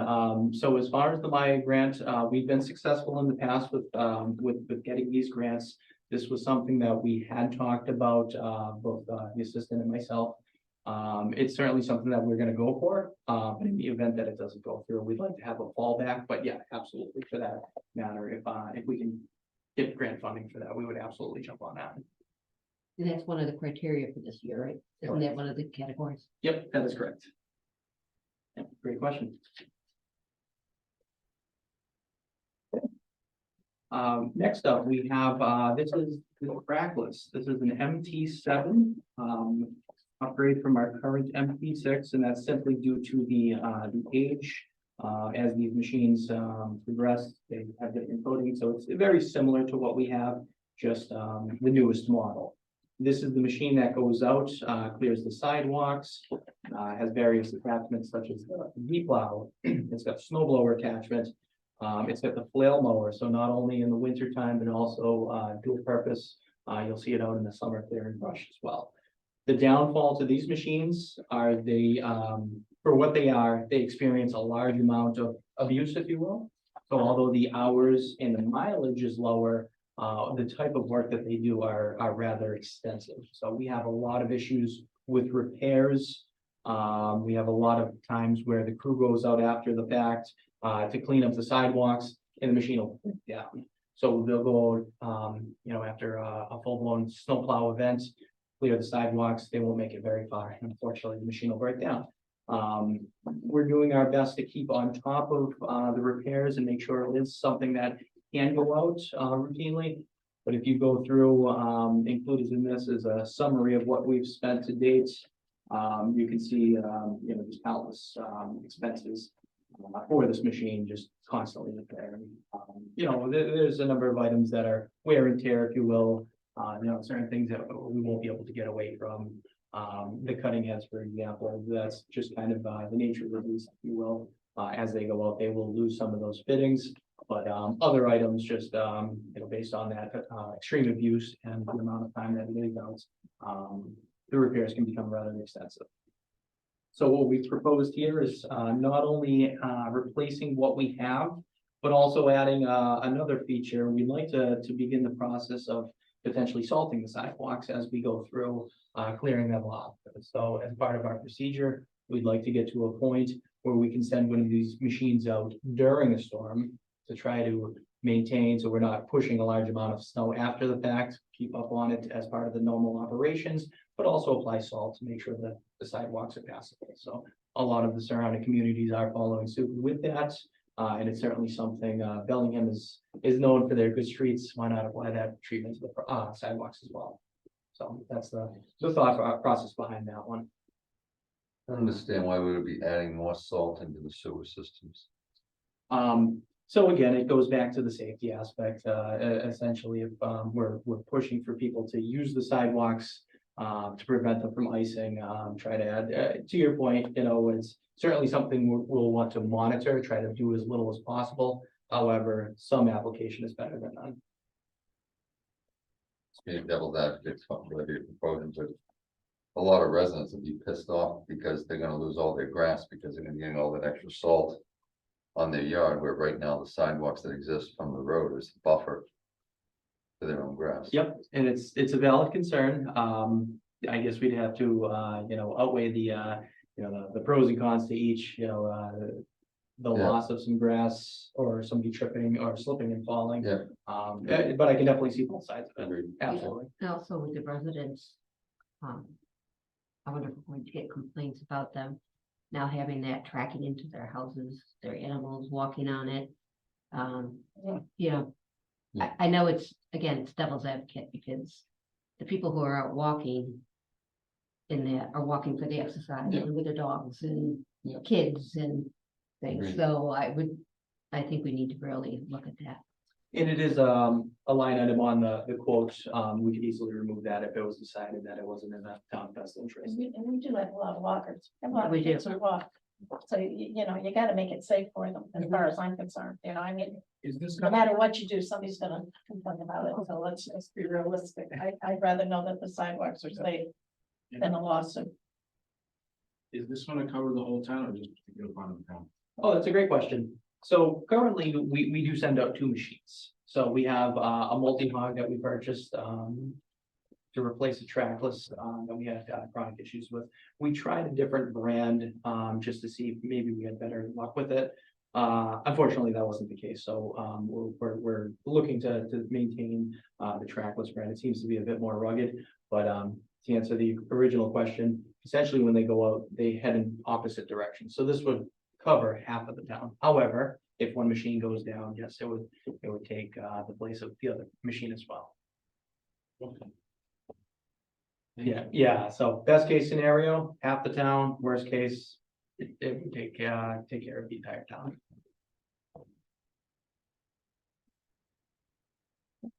Any other questions on that one? Next up, we have an air compressor. This is a tow behind unit that is used to power a number of tools, jackhammers, things of that nature. The biggest reason for putting this up for request, it's not the history, it's actually been relatively reliable. It's more so the age and the inability to get parts for it. So this is something that we do use. Unfortunately, if it does go down, you no longer get parts for it. So this is something that it would be a nice item to replace at some point. However, it's been knock on wood, very reliable when it does go out. However, it's something to put on the radar if it does go down. We don't have the ability to repair it or get parts for it. Is this a gas or diesel? This generator is a diesel. Diesel. Yeah, you're welcome.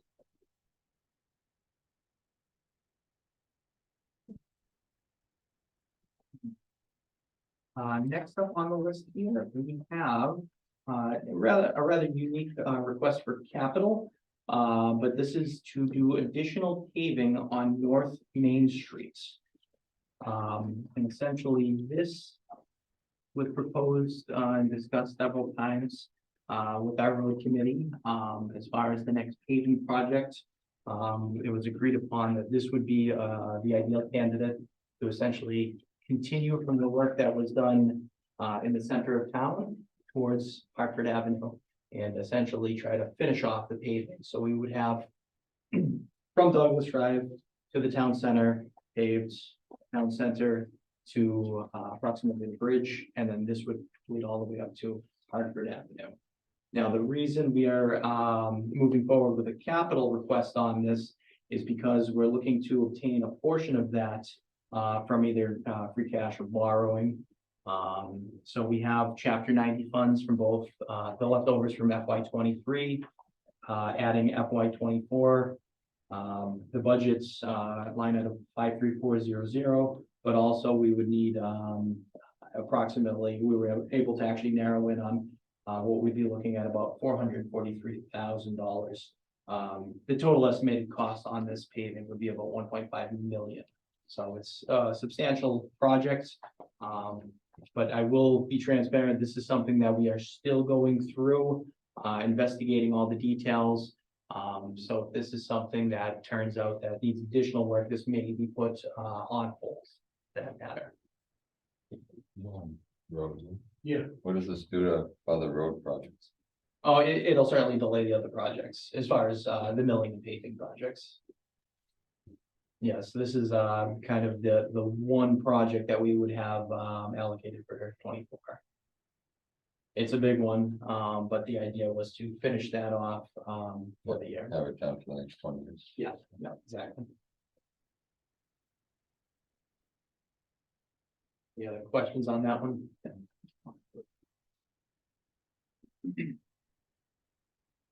Okay, next, we move into parks.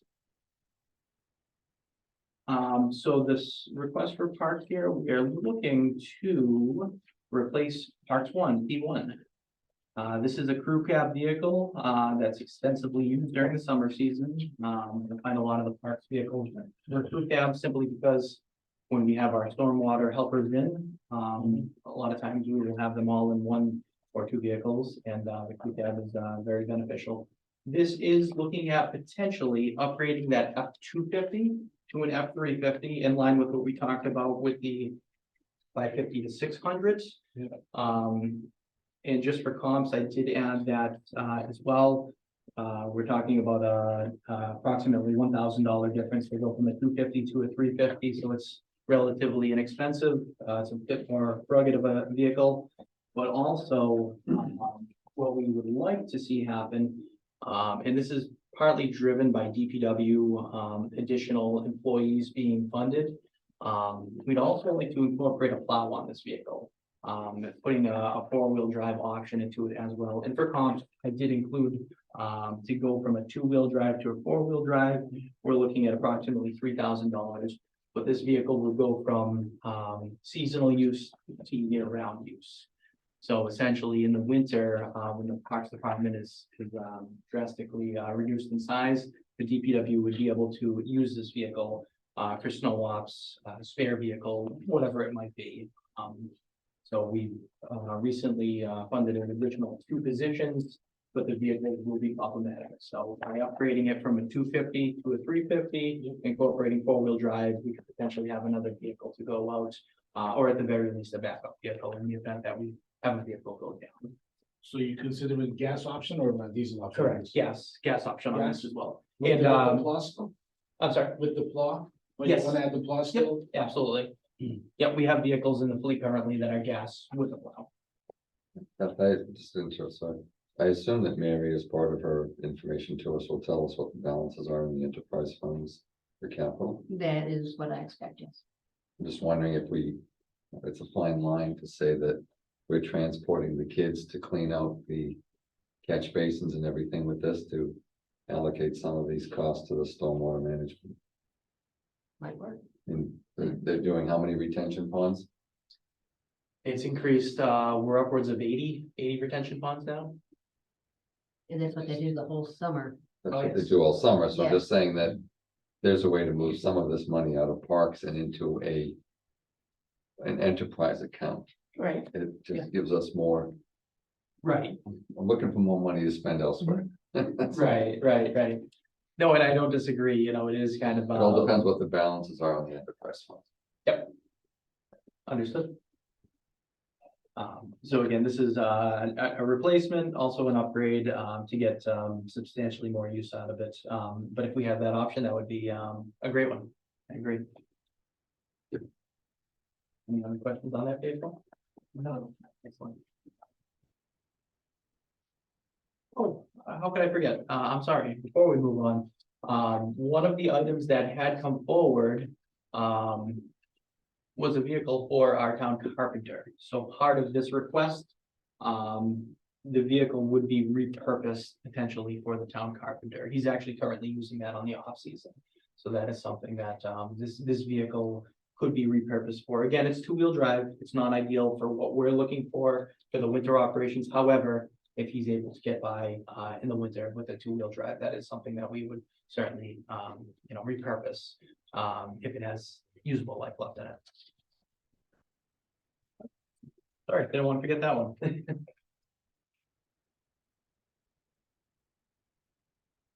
Next up, we have P8. This is a replacement plow dump truck. This is Parks' only larger dump truck. Again, we talked about it earlier as far as the salter, it was incorrectly added to this item, so what you'll see is the subtraction on the cover here. And that reallocates it to the salting operations for the DPW. This vehicle, in the grand scheme of things, there's not as much of an urgency to replace it. As far as, mileage is relatively low, hours are lower, it's more, as they get used, the salt, does wear on the body, and the parks does, use this, vehicle actually year round as they get, there's one individual that would historically be called in to assist the DPW as necessary, so this vehicle does currently get used in winter ops, so that is the one difference on this one compared to the other two-wheel drive models.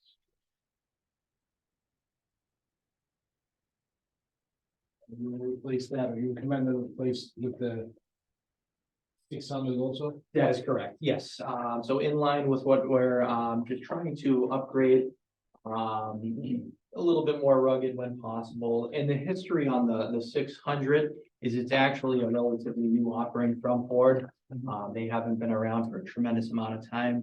The idea has been there. It's not much of a change from the 550 to the 600, aside from suspension upgrades, brake upgrades, things of that nature. So it'll hold the weight better, it'll stop better. But in the grand scheme of things, the 600 hasn't been around for a long period of time. So historically, they were not used.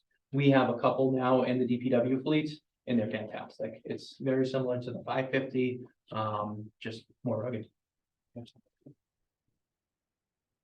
It's similar, this has been outfitted with a plow as well. And for comps on this, you'll find both the diesel option and the gas. However, we are pushing for gas on this vehicle as well. But if anybody was interested, we do have the comps in here, in the Chrome data.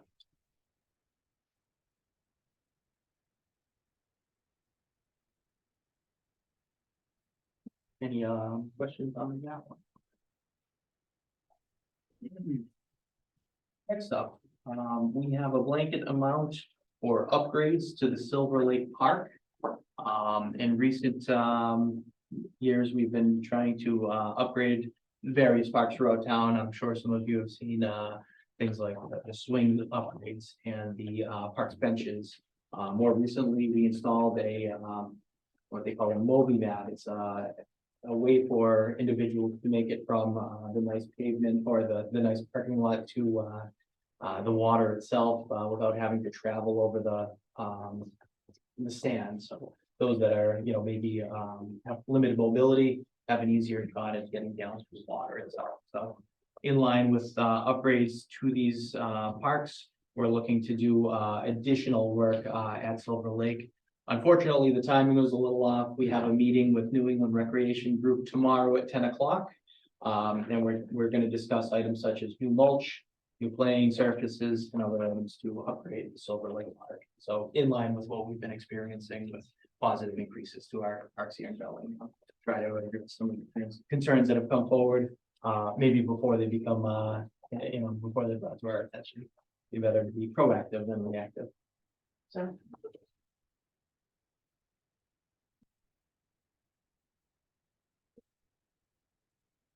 Of the items that you're proposing, such as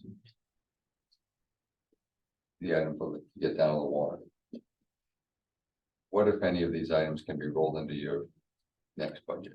Oh, that's a great question. So essentially, Kind of like the fire department, you roll the windows in. Yeah, and all of this in my mind comes to what new taxable buildings are coming online. I mean, the one that's right across from Rapid Refill is probably going to bring several $100,000 in there and to us over and above the Prop 2.5 assessment that can be distributed in fiscal 25's budget. absolutely, yeah. It's a great point. Yeah, I know it's not something for you to answer now, but I think if you were to think about any of the items that you want for snow removal, we're not going to get until winter of 24. Yep. 24, 25. Right? With the Correct. ordering, Correct, so yeah, with the ordering process. put it exactly. into capital, I'm just. I agree. thinking out loud, that all of these items are far exceed what we have available, so what can be put into a budget that we know we're going to have some of this funding as we do our budget for fiscal 25 come February. Absolutely. So I guess I would ask that you take a look at that, just along like the fire department doing the windows. I think that's a good idea, especially for some of the equipment that Has isn't, lead times. yeah. Right. The lead times in some of it that isn't that, so I mean, that, you know, you need to replace more often, like the trackless or things like that, where you know that they're going to have a short lifetime. You know, things like that, I think that would be a good way Yeah. to work it in. Yeah, I think that the board should consider doing that with most of the new developers coming in. Yeah.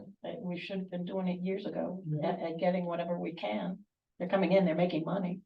Yeah, So they because you're should saying be- everything that comes on is bringing new tax revenue for the Right. rolls, but We should be able Yeah. to designate certain things, especially fire, police and DPW, With who are the people who are gonna be clearing everything they have.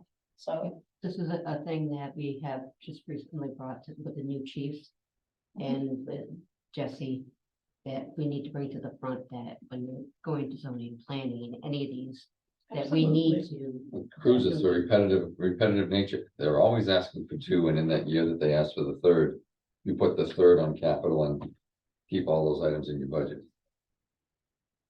absolutely. Yeah.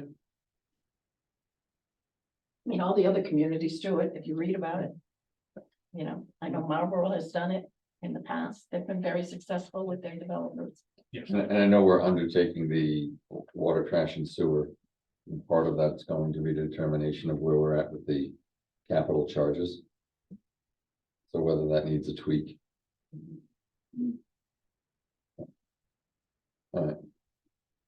I always, every time I saw Don DiMartino, I'd be like, say, you had me at hello, so keep going.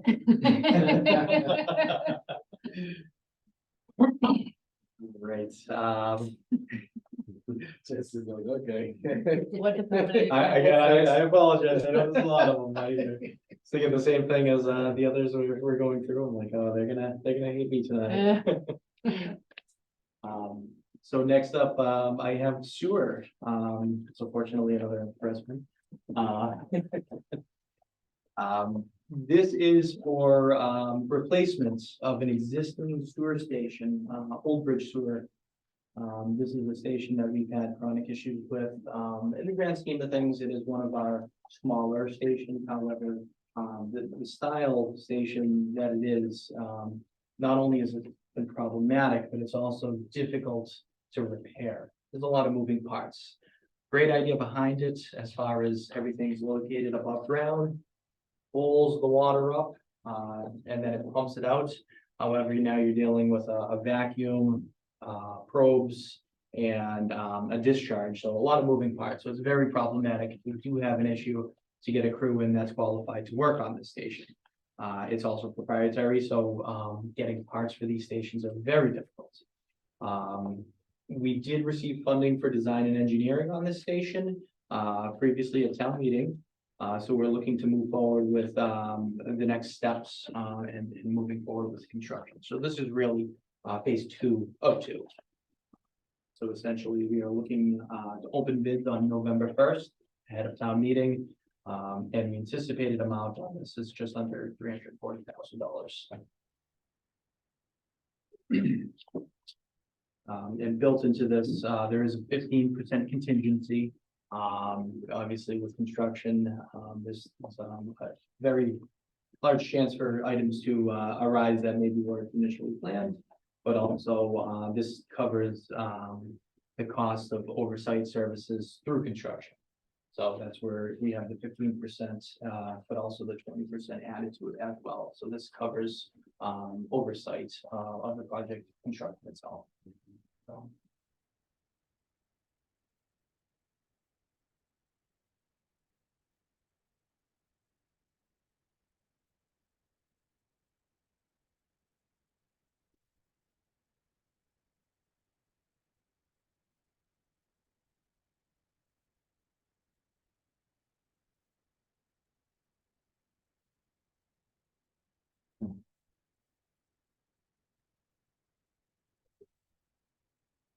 Something from 20 minutes ago. So, Oh.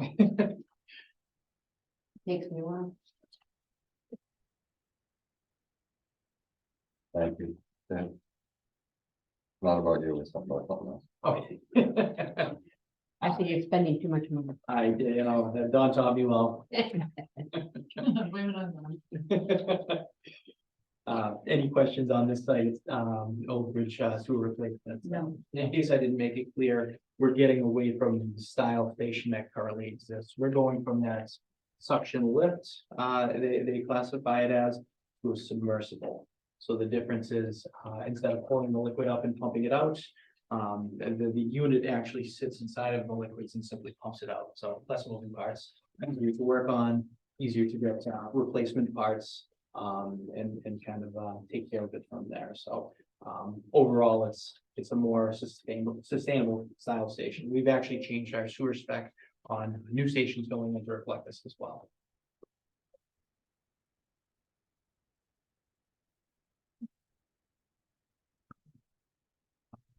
So we are into stormwater.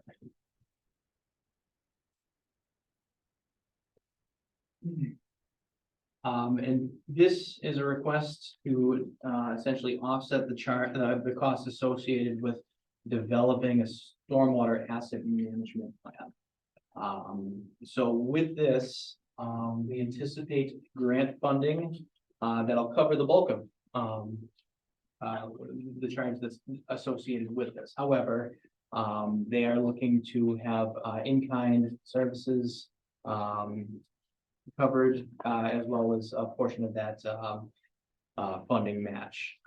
So we're looking to essentially utilize the potential for an $89,000 grant and offset it with a $59,000 buy-in from the stormwater enterprise. So this essentially would create a program that evaluates our stormwater system extensively and it kind of prioritizes similar to any asset management plan, and would take a look at the bigger picture, look at our items of wear and tear or prioritization, and give us a better understanding of how we should maintain our stormwater plan.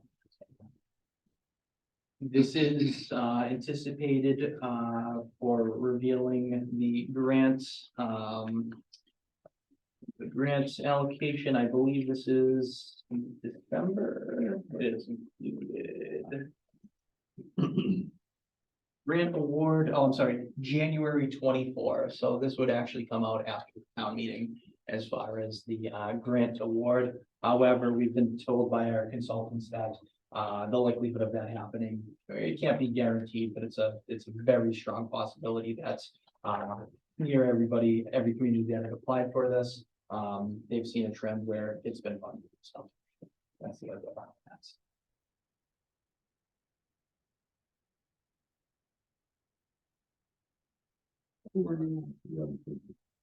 These I don't worry about as much because it's enterprise. All right, fantastic.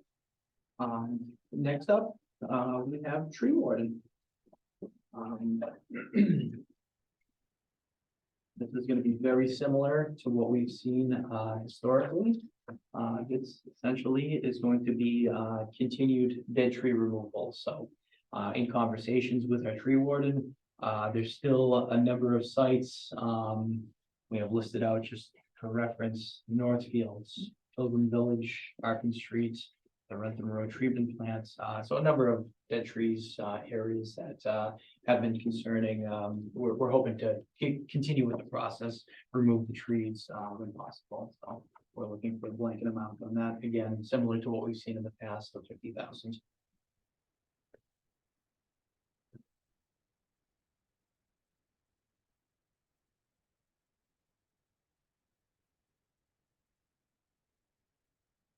No questions on this? What would you take care of the stumps at the same time? No, that's a great question. So essentially, this would take care of they're both an issue, but the safety sensitive issue of the trees themselves. But yes, that's a great question. As far as the stumps, they would be left behind, and we'd have to consider maybe in the future doing a similar setup to what we've done with. Sharon Tree did a nice job. Absolutely, rather quickly absolutely. too. Yeah, it went a long ways, and they were quick, you know, it was efficient. I think we got a great bang for our buck. However, this does just, take care of the tree itself, not the stump. Yeah. Yeah, the overhanging tree, I should say, still part of it.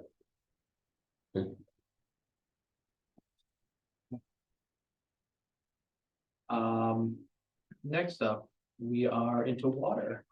Back into enterprise. What we have here is, this is a new request. So essentially going back to the additional employees in line with the fleet itself. This is establishing an additional vehicle similar to what we have for what we consider currently our water break truck. The idea behind this is to actually create a new water break truck. This would be in place of what we have existing. It would upgrade in line with what we've talked about, go from the 550 to a 600, put the plow on, things of that nature. We have redundancy, we have additional vehicles for the additional employees. But we would actually repurpose our existing BW11, which was originally going to be part of the request for replacements. But what we're hoping to do is actually reuse that truck for sewer purposes now. So the likelihood of an emergency with the water, just based on the quantity, the size of our system, it's a bit more frequent, and the emergency tends to be a bit more pressing when it comes to the water side of things. So we're hoping to establish a new water break truck with a couple of additional items that were not factored in on the first water break truck. So we'd like to redo the crane that is existing, but we'd also like to add PTO. This would allow us the opportunity to use items that we've purchased, such as it's the guillotine saw. And this is a saw that's used to cut asbestos pipe or cast iron, or essentially any pipe that we have in the system safely. So we have the tool, it adds water, smaller area of excavation. The problem that we have with it is it's driven by hydraulics. And the only way for us to operate this currently is through our mini excavator. So we have to essentially finish the digging, disconnect the hoses, hook up the guillotine saw, use it, reconnect the mini. It's not ideal, especially when you're dealing with a situation maybe in the dead of winter and you're trying to get in, you're trying to repair it in a timely manner. So by incorporating the PTO upon the initial request, we could factor it in and use our tools more efficiently. So again, with this, we do have the breakdown of what's included with the vehicle. I did add gas and diesel comps just for discussion, but essentially we would be looking to maintain gas on this, similar to what we have for our current water break truck. However, that truck would be repurposed as our sewer water break truck with the additional vehicle used for winter ops for the additional employees. So, and kind of repurposing, restructuring the way we have things currently. But the original request was going to come through for a replacement. However, we understand that there is some usable life left in that potential sewer vehicle. On top of this, that is our only vehicle currently with the crane option. So we've had situations where the vehicle goes out to pull a pump on a sewer station, and at the same time we have a water leak going on to crane down, either a fire hydrant or ductile iron pipe. That crane does prove to be very beneficial. So having a separate one would be very useful for that matter. Built into this is a 10% contingency. The smaller vehicles, if you will, are a little bit more achievable than the CDL vehicle where it was FY25. So that was the main difference on this one here. It's a similar case though, where we're putting a vehicle under an enterprise, but yet you're using the plumber. Yeah, so great question. So again, we're pulling it from the enterprise because the bulk of what we're using it for would be that type of operation. Water is the main thought process behind it. However, if it were a situation where we could break certain things out of it, the plow, for example, the plow would fit many vehicles. We kind of have a uniform fleet of a specific style plow. So in the event that one goes down, it doesn't have to be that plow. We can pull from another plow that's available. So with that being said, if we purchase the vehicle, we could pull funding from another source for the plow portion of it.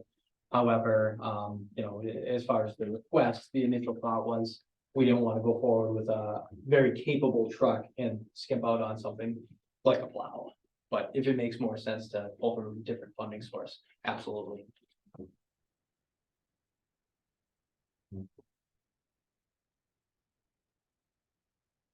Next up, we have VFD replacements for our Hartford Ave filtration plants. And a little bit of background on this, a VFD is a variable frequency drive. And as many of you probably recall, earlier in the season, we had a situation at our Hartford plant where we lost the capabilities to pump to the system for a bit of time. You probably heard my voice go out a few times on the code red system, asking residents to please refrain from using non-essential use of water. The reason behind that is our treatment plant has redundancies built throughout. So we have dual pumps in almost every situation. However, when it was designed, it was built with only one finished water pump with VFD, variable frequency drive. So we lost that drive earlier in the season without the ability to quickly go back online. So essentially, this would create redundancy for that treatment plant. In the event that we were to lose the new one, for example, we would have the ability to simply swap this one in. Very common procedure in the industry to have redundancies, especially with larger pumps like this, where if you lose this main lifeline, that's it. We don't have another way to bypass it at that point. So this would just ensure that we would have the ability, in the event of a failure, to simply swap over to that other VFD. Coincidentally, the site has two pumps, but one VFD. So we actually have the motors there. We don't have the drive to power the motor. So kind of interesting, but lesson learned on that one as far as the design. So something that we'll keep in mind moving forward to ensure that this doesn't happen again. Good idea. And last but not least, keeping on the water topic, what we're looking at here is the preliminary design and engineering for replacement wells at our well site 11. Background on well site 11, there are multiple wells that make up site 11. So 11-1, 11-2, you get the picture. What we've experienced in recent years, we go through a process of redeveloping the well. Essentially, we have a company come in and they add chemical to the well while it's offline, and they surge the wells. And what this does is frees up capacity in the ground. So over time, as you pump a well, naturally the iron and manganese that occurs in the ground will plug up all the orifices, or the it doesn't allow the water to pass through so freely. So naturally over time, you have to kind of free things up. So they add an acid, they surge it, run to waste for a bit of time before we ever put it back online and have it tested. But what we've had happen in recent history is we're not seeing it come back online. So if we originally saw 200 gallons per minute from this site, we might be down to about 50 gallons a minute. So our capacity is reduced. We have a much larger permitted amount, but our capacity is reduced. So a lot of times with residents hear things like, water ban, or, stop using the water for that nature. Part of that is the capacity, what we're able to actually pull from the sites. So we're rated to pull it. Now achieving that is the next part of it. So what we're looking at here is redeveloping or putting in new well sites and everything that's associated with that, keeping it within that zone 1. So with zone 1, the process is a bit more, it happens a bit quicker. So if we were to go outside of zone 1, this could be upwards of a 10-year process with permitting and things of that nature. By keeping it within zone 1, which we've done more recently at well site 7, for example, It gives us the ability to do it quicker, but also save some costs as well, because obviously the shorter time frame is on it, the less engineering that goes into it, hydraulic studies, things of that nature. So this here is a proposal for the preliminary portion to install new wells, 3 of the 4 new wells at well site 11. In addition to the reduced capacity, what we've observed within the last couple of years is a lot of breakthrough as well. So that clean source that we're starting with is greatly reduced. We're seeing things like a lot of turbidity, dirty water, and what that equates to is additional treatment. So as the water comes through more turbid, more treatments associated with it, equating to more chemical addition, backwashes, everything goes up. So the cleaner we can have that source come through, the more efficiently we can pump it to our residents. But also, you start with a clean source, there's less that has to be added to it to make it to the point where we need it to be. So essentially, we're looking at phase 1 of 2, design and engineering towards replacement on well 11, 3 of the 4 well sites at well 11. Thorough, thank you. That's all I got. I mean, that's sincerely. Yeah, this is the water side of things is something that I enjoy, the background on it. And obviously we want to provide the best quality water to our residents that we can, and this is all part of it. So. Absolutely, absolutely. We may have some follow-up questions as to the enterprise account once Mary gives us more information. And tomorrow, I know we were mentioning, I am part of that tomorrow as well, so I'll be there at 6 o'clock as well. Okay. And I believe Mary will be there as well. I believe so, yes. Oh, via Zoom, I'm sorry, via Zoom. via Zoom. Okay, thank you, thank you. You know how to clear out a room, Jesse? All right. Good job, Jesse. Don always did it for her. Yeah, absolutely. That's why you go last. I was waiting for the standing ovation, I guess. You got it. I mean, half of the book is yours. Right. All right, we're gonna jump through the rest of our meeting and try to expedite it, because some of this is just informational in nature. Thank you, Jackie. I was advised before, we're at the 8:45 portion of the meeting, so I was advised before the meeting that the plowing of non-public areas need more discussion outside of our group. Dennis Sprain had some thoughts on that, so we're just gonna push it off a little bit. Fall town meeting warrant, Hillary, anything we have to do? No, just, it's been signed, posted, and I sent it to the finance committee. All right, July abatements, who has those? I have a copy right here, whoever wants to do it. On screen, that's not. Just, you want to take the hard copy? I got it right here.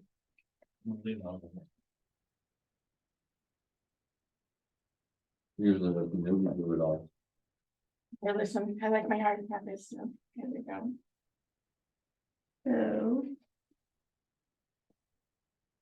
The abatements are for grand total of $1,116.39. And it's for abated from the levy 2024 during the month of July 2023. Was for 256 Teresa Road, Wisdom Realty Trust, Hartford Village Condos, and researched to why the billing error occurred and corrected for future billings.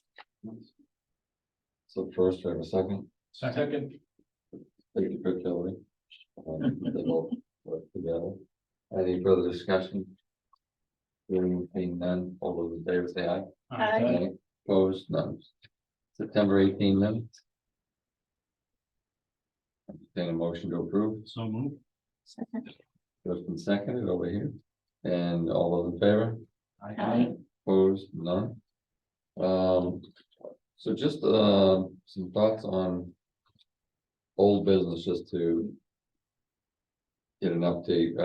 There was a meeting between some of the members of the senior center who were here, and Tim Iacardi And the refrigeration pad and appliance upgrade, as it's being called, is going well. Tim has, I think, been able to refocus on that, and it's moving ahead. The funding is all there.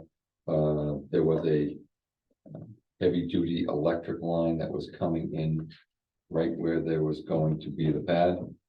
And long story short, there was going to be a determination as to whether it would be a solid pad or whether it would be concrete footings. And it looks like it'll just be a solid pad for the spot. Thursday was set for Sahan, myself, Beth to do interviews with 2 CFO candidates. More as we figure that out, but they're gonna do one via Zoom and one otherwise, and when we get to a finalist, we'll have more discussion there. October 23rd is the town administrator interviews. Gonna be a marathon session, looks like 4 or 5 hours. We are going to receive the resumes in advance. John Petrin has narrowed it to 4 candidates. We talked about it was gonna go down to 3, but 2 seem to be equal.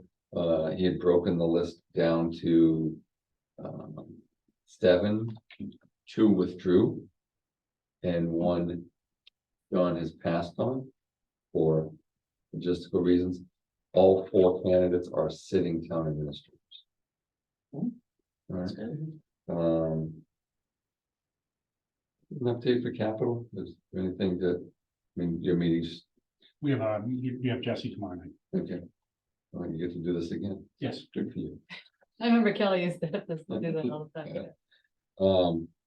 I think in the bigger picture, probably we're a week or so out from having information from Mary. I think probably, yeah. So we'll have our meeting on October 16th, is that correct, Hillary? Yes. So that'll be a numbers night, and in previous years, I don't think we took a aggressive enough position to determine where the money was going, and it was, There have been times where it was individuals was voted on instead of starting with seeing everything and then yeah. saying, okay, this is what we Yeah. need to prioritize. I think it depends on our level, so the things that are different this year, I think, is the amount of purchases that are 2 years out. That are encumbered versus funded. How much we want to hit the stabilization, capital reserves for the fire department. Because clearly we don't have that kind of money in there. Right. And We have, I then, think, 600,000 or 700,000. so that helps the cause a little bit. Where we want to be with free cash at the end of the next cycle, which I don't think we had enough input into. It's my opinion. I don't know, this is the first time I've ever sat at an active meeting for the Board of Selectmen that we haven't made our decisions. I've never sat in that. Well, we Made don't- our decisions. So I was No, kind of like, no, but I Clarify think a it's a case of we don't know how much money all right, we have available. And the totality of the requests, a lot of times the requests were right in line with what was needed, and And we've also, finance hasn't even started meeting yet. right. oh, Yeah, and I do like the way the school did it with their tier 1, tier 2, tier 3. And again, what's different this year is you've got a new police chief wanting to use body cameras and tasers, which the previous chief never wanted. Our fire department has had expenses that never could be anticipated. Yeah. It's an anomaly year, so. I don't think there was anything else under new business, I don't think or so. anything else under old business to be brought up. I think you covered everything. New business, and then do you have anything to report? No, you covered everything. The only thing that I have that you didn't touch on was, the power choice will be being sent out within the next, end of this week, beginning of next, with the mailings, as far as this is where the residents can select, stay in with Yeah. the better deal. Yes. So I've been working on that, learning more than I wanted to about electricity and kilowatts and everything.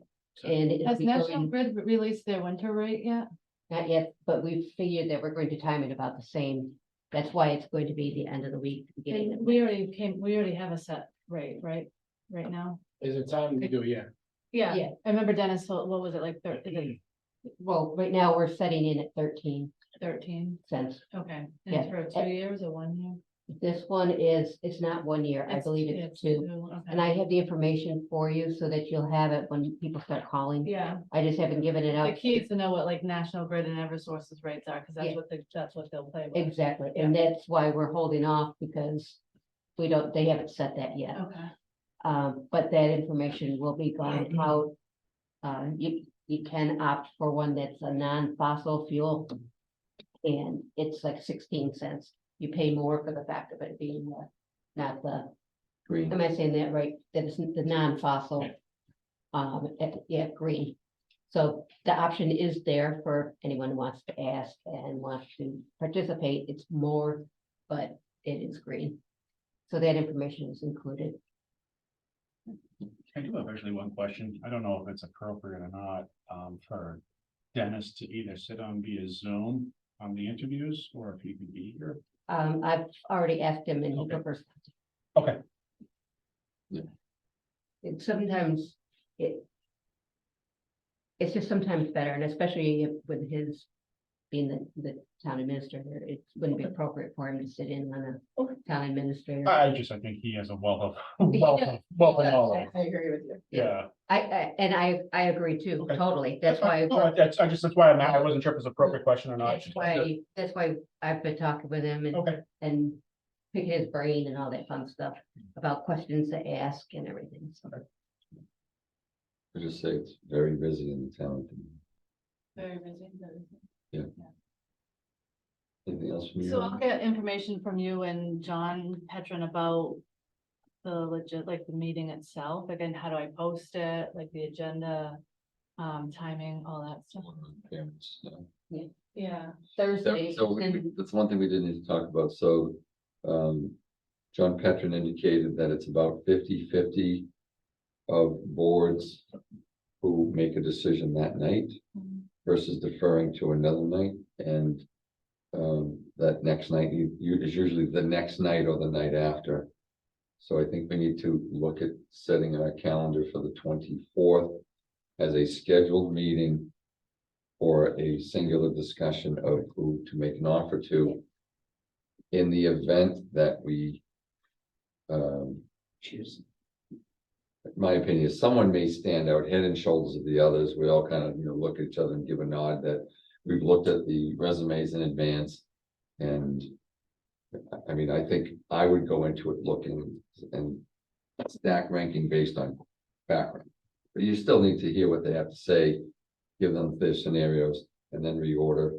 But because of the open meeting laws, it is very difficult to have that discussion in public. Yes. And there is some value to sleeping on it and being able to where the four of us can't have those discussions, there is the ability to consult Beth and John about, did we hear that correctly, or go back over And I the would tape. would recommend Yeah. that whenever I do interviews, it's always good to have. So as Michael said, you all can't sit down and talk about it amongst yourselves, but it's good to sit down with me. We go back and forth of, okay, I saw this part, I saw that part, what did you like? And it's interesting what you glean out of it when you don't even realize it. So I would make myself available for that whole day, but before the meeting to be Because able to go obviously I through can't say, San, this is what I thought, Mike, this is what because once we start doing that, we've lost the line. Yes, Right, I know, yeah. but with me being the Yeah. in between. Yeah, then the that's a good unelected, way. yeah. Yeah. I think one of the other things that John talked about, which I thought was really a good way to do it, excuse me, is to have him do the questions. Mm. And then whatever questions we have, we can jump in with. But I thought he has the expertise and the perfect questions. And then we can, a lot of times you'll pick a question right off of something he's doing or they're saying. So I thought that was a good way Yeah, to do but we have it. some unique situations here to say, how do you manage if you have $3 million to allocate amongst $5 million worth of requests? How do you deal with that? And a lot of that is John does have the standard questions. Right. And what I'll be asking is whatever questions you come up with that you're thinking that you want to ask, funnel them into me. And then I'll be able to tell if we're duplicating, if there's something that we shouldn't be asking, work into the conversation with John so that I can give him a little heads up of this is the direction that we're going in so that we can keep focused and we are not going off on tangents. That way, again, I can be the in-between person to say, okay, that one you really can't ask. Yep. And things like that. So. Covered a lot of ground, son. Mm-hmm. So when we're done, anyone would like to make a motion So to moved. adjourn? Second. First and seconded, all those in favor? Aye. 9. 20.